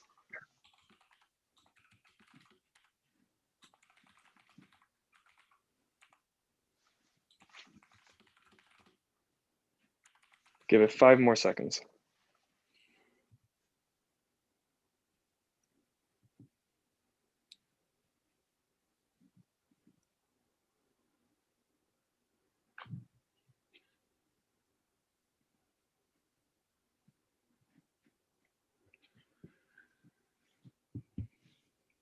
All right, Mr. Vice Chair, do you have a supermajority? Yeah, I have a supermajority. All right, so with that, the motion passes. We now have be it resolved A and B. Can that just please be reflected on the document for just my sake as I'm looking at this?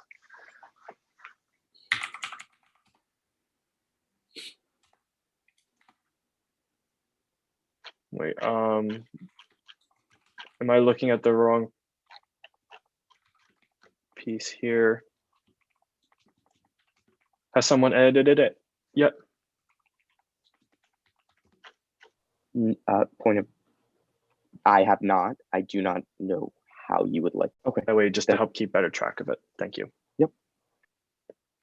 All right, so with that, we now have 2 rounds of voting when we, if and when we enter a motion to vote.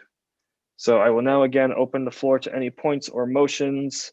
Remember, this is specifically within voting procedure, unless you have a point of privilege, order, parliamentary procedure, or clarification.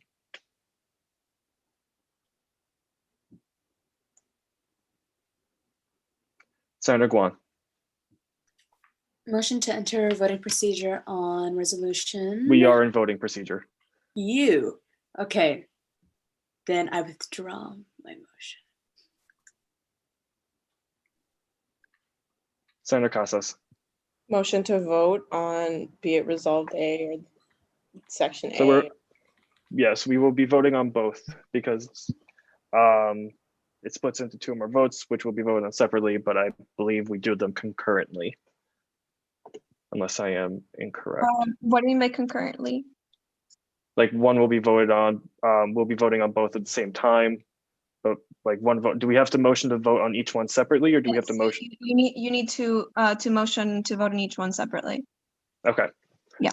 So then, Senator Casas, can you please rephrase your motion? Motion to vote on be it resolved A. Okay.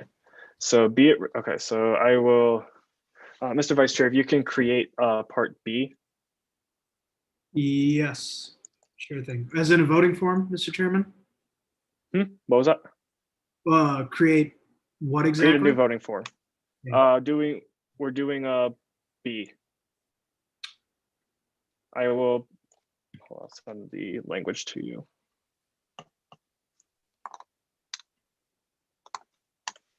So that's B.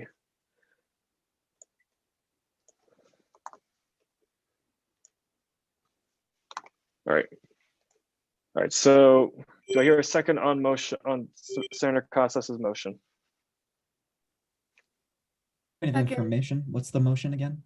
We're voting on Senate Resolution 12A. Be it resolved that the Boston University Student Government Senate denounces the discriminatory actions taken by Kappa Sigma Mu Psi on November 20th, 2020, as summarized in Appendix B of Senate Resolution 12, and that the IFC and Boston University have a responsibility to hold Kappa Sigma's actions accountable.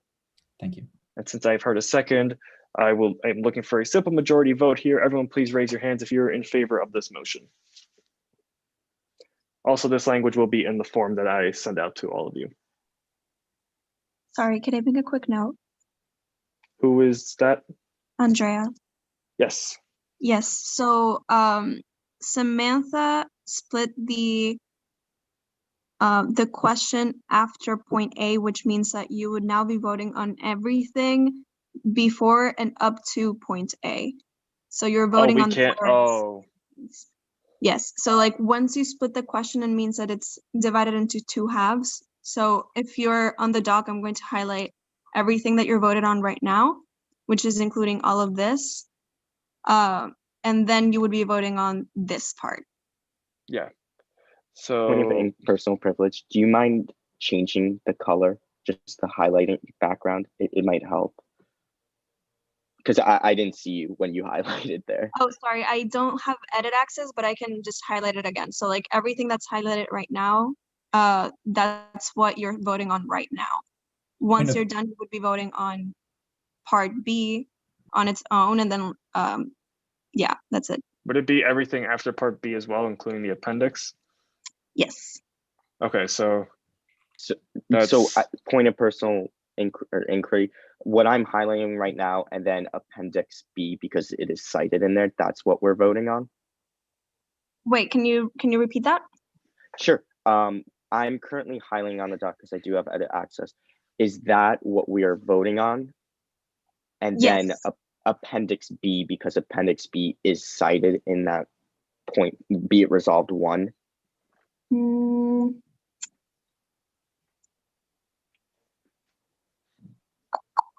Okay, so I think that the appendix is technically not part of the language of the resolution. So you could technically include appendix B in that. However, if part B here fails, I would recommend changing the labels of the appendix so that you have appendix A being the second part and B being the first part, or like whatever you need to delete. Point of order, in order to make such changes, would we need to exit voting procedure to make such an amendment and then re-enter voting procedure? Yes, but at this point, the motion to vote on resolution A has passed. I mean, we've allowed for people to relabel things when they're that minor and they don't actually change the language. I would say it would be fine if you're just changing an A for a B. It's like, I remember once where like we had like kind of like a formatting issue where we just needed to click enter to subclasses. So I wouldn't see an issue just changing an A for a B, especially since it's in the appendix area.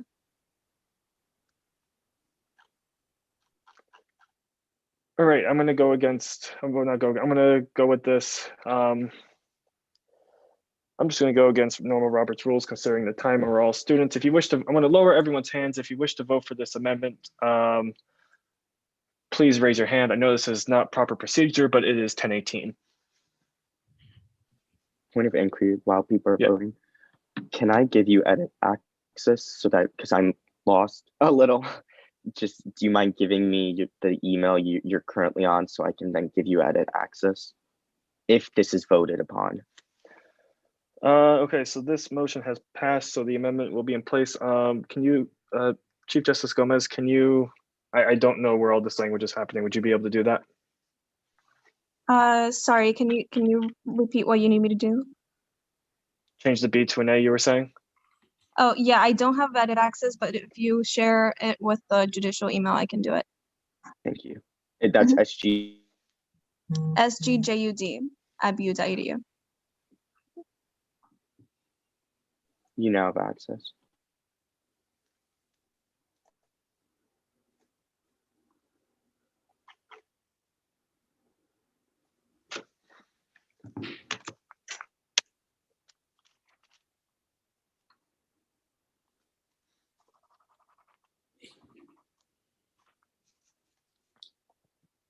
Point of clarification, Mr. Chairman. Yes. I had the vote on the motion to vote on be it resolved A passed. So we are, is that correct? Do I have that correct? Technically, yes, but we're just going to change the language here, and then we will now move into that vote on 12A. Thank you. I will be sending this in the chat. Not chat, sorry. I'll be sending this in the Slack now.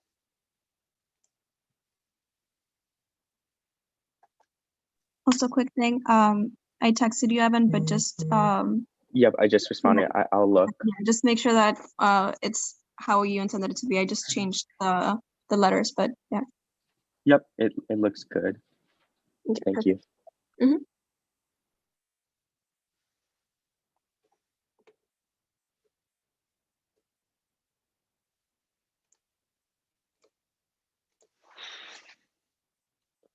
Please cast your votes within the next 30 seconds. If you do not have the link to the form, please private message me. Senator Torres, do you have a point or question?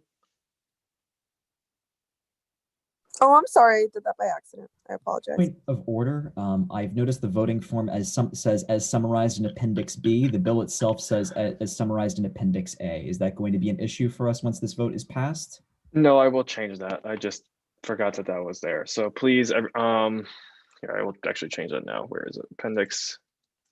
So that should be Appendix A, I believe now, correct? Yes, that's Appendix A. So that's now reflected.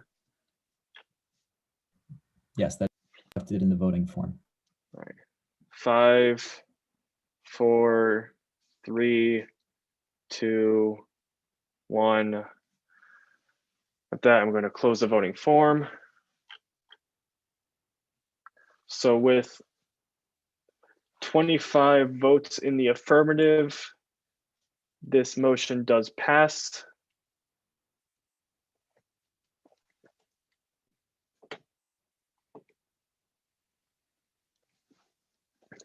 Congratulations, so 12A has passed, but we are not, so now we need a new motion for vote B, if that's the will of the Senate. So I will again open the floor to any points of motion. Senator Teplinsky. Motion to vote on Senate Resolution 12B. Second. All right, so everyone please raise your hands in the chat if you are in support of this, looking for a simple majority here.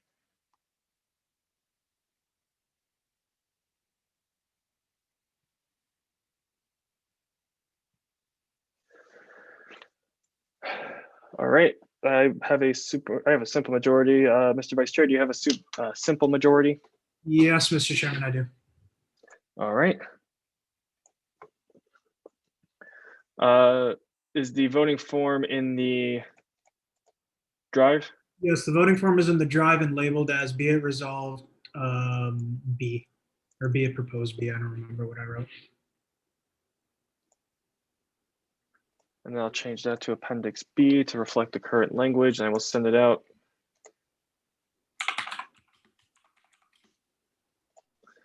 All right, so the link is now in the chat. Everyone, you have 1 minute starting now to vote, and I will close it after that minute.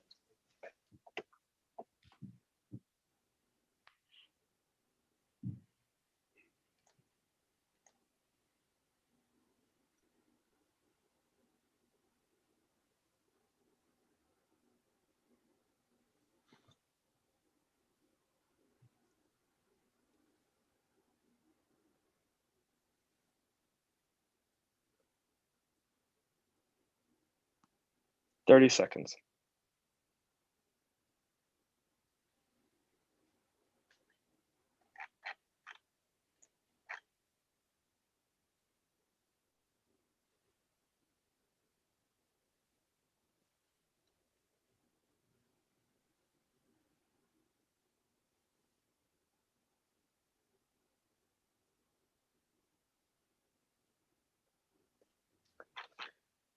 All right, with that, I'm going to close the voting form, and with 27 votes in the affirmative, this motion does pass.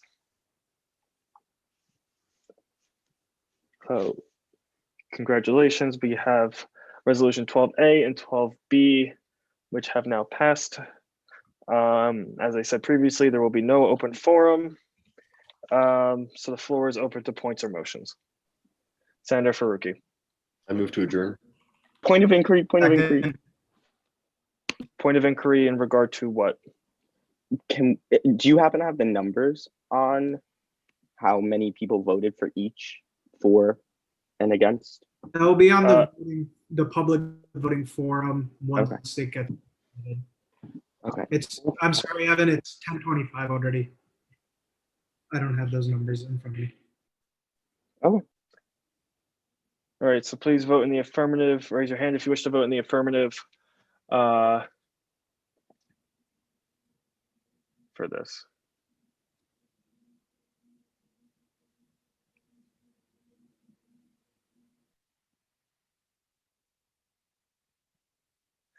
Mr. Vice Chair, do you have a supermajority? Yes, I have a supermajority. All right, with that, the meeting is adjourned. Thank you all for coming tonight. Be well, stay safe. Good luck on finals. I know you all will do great, and everyone have a wonderful night.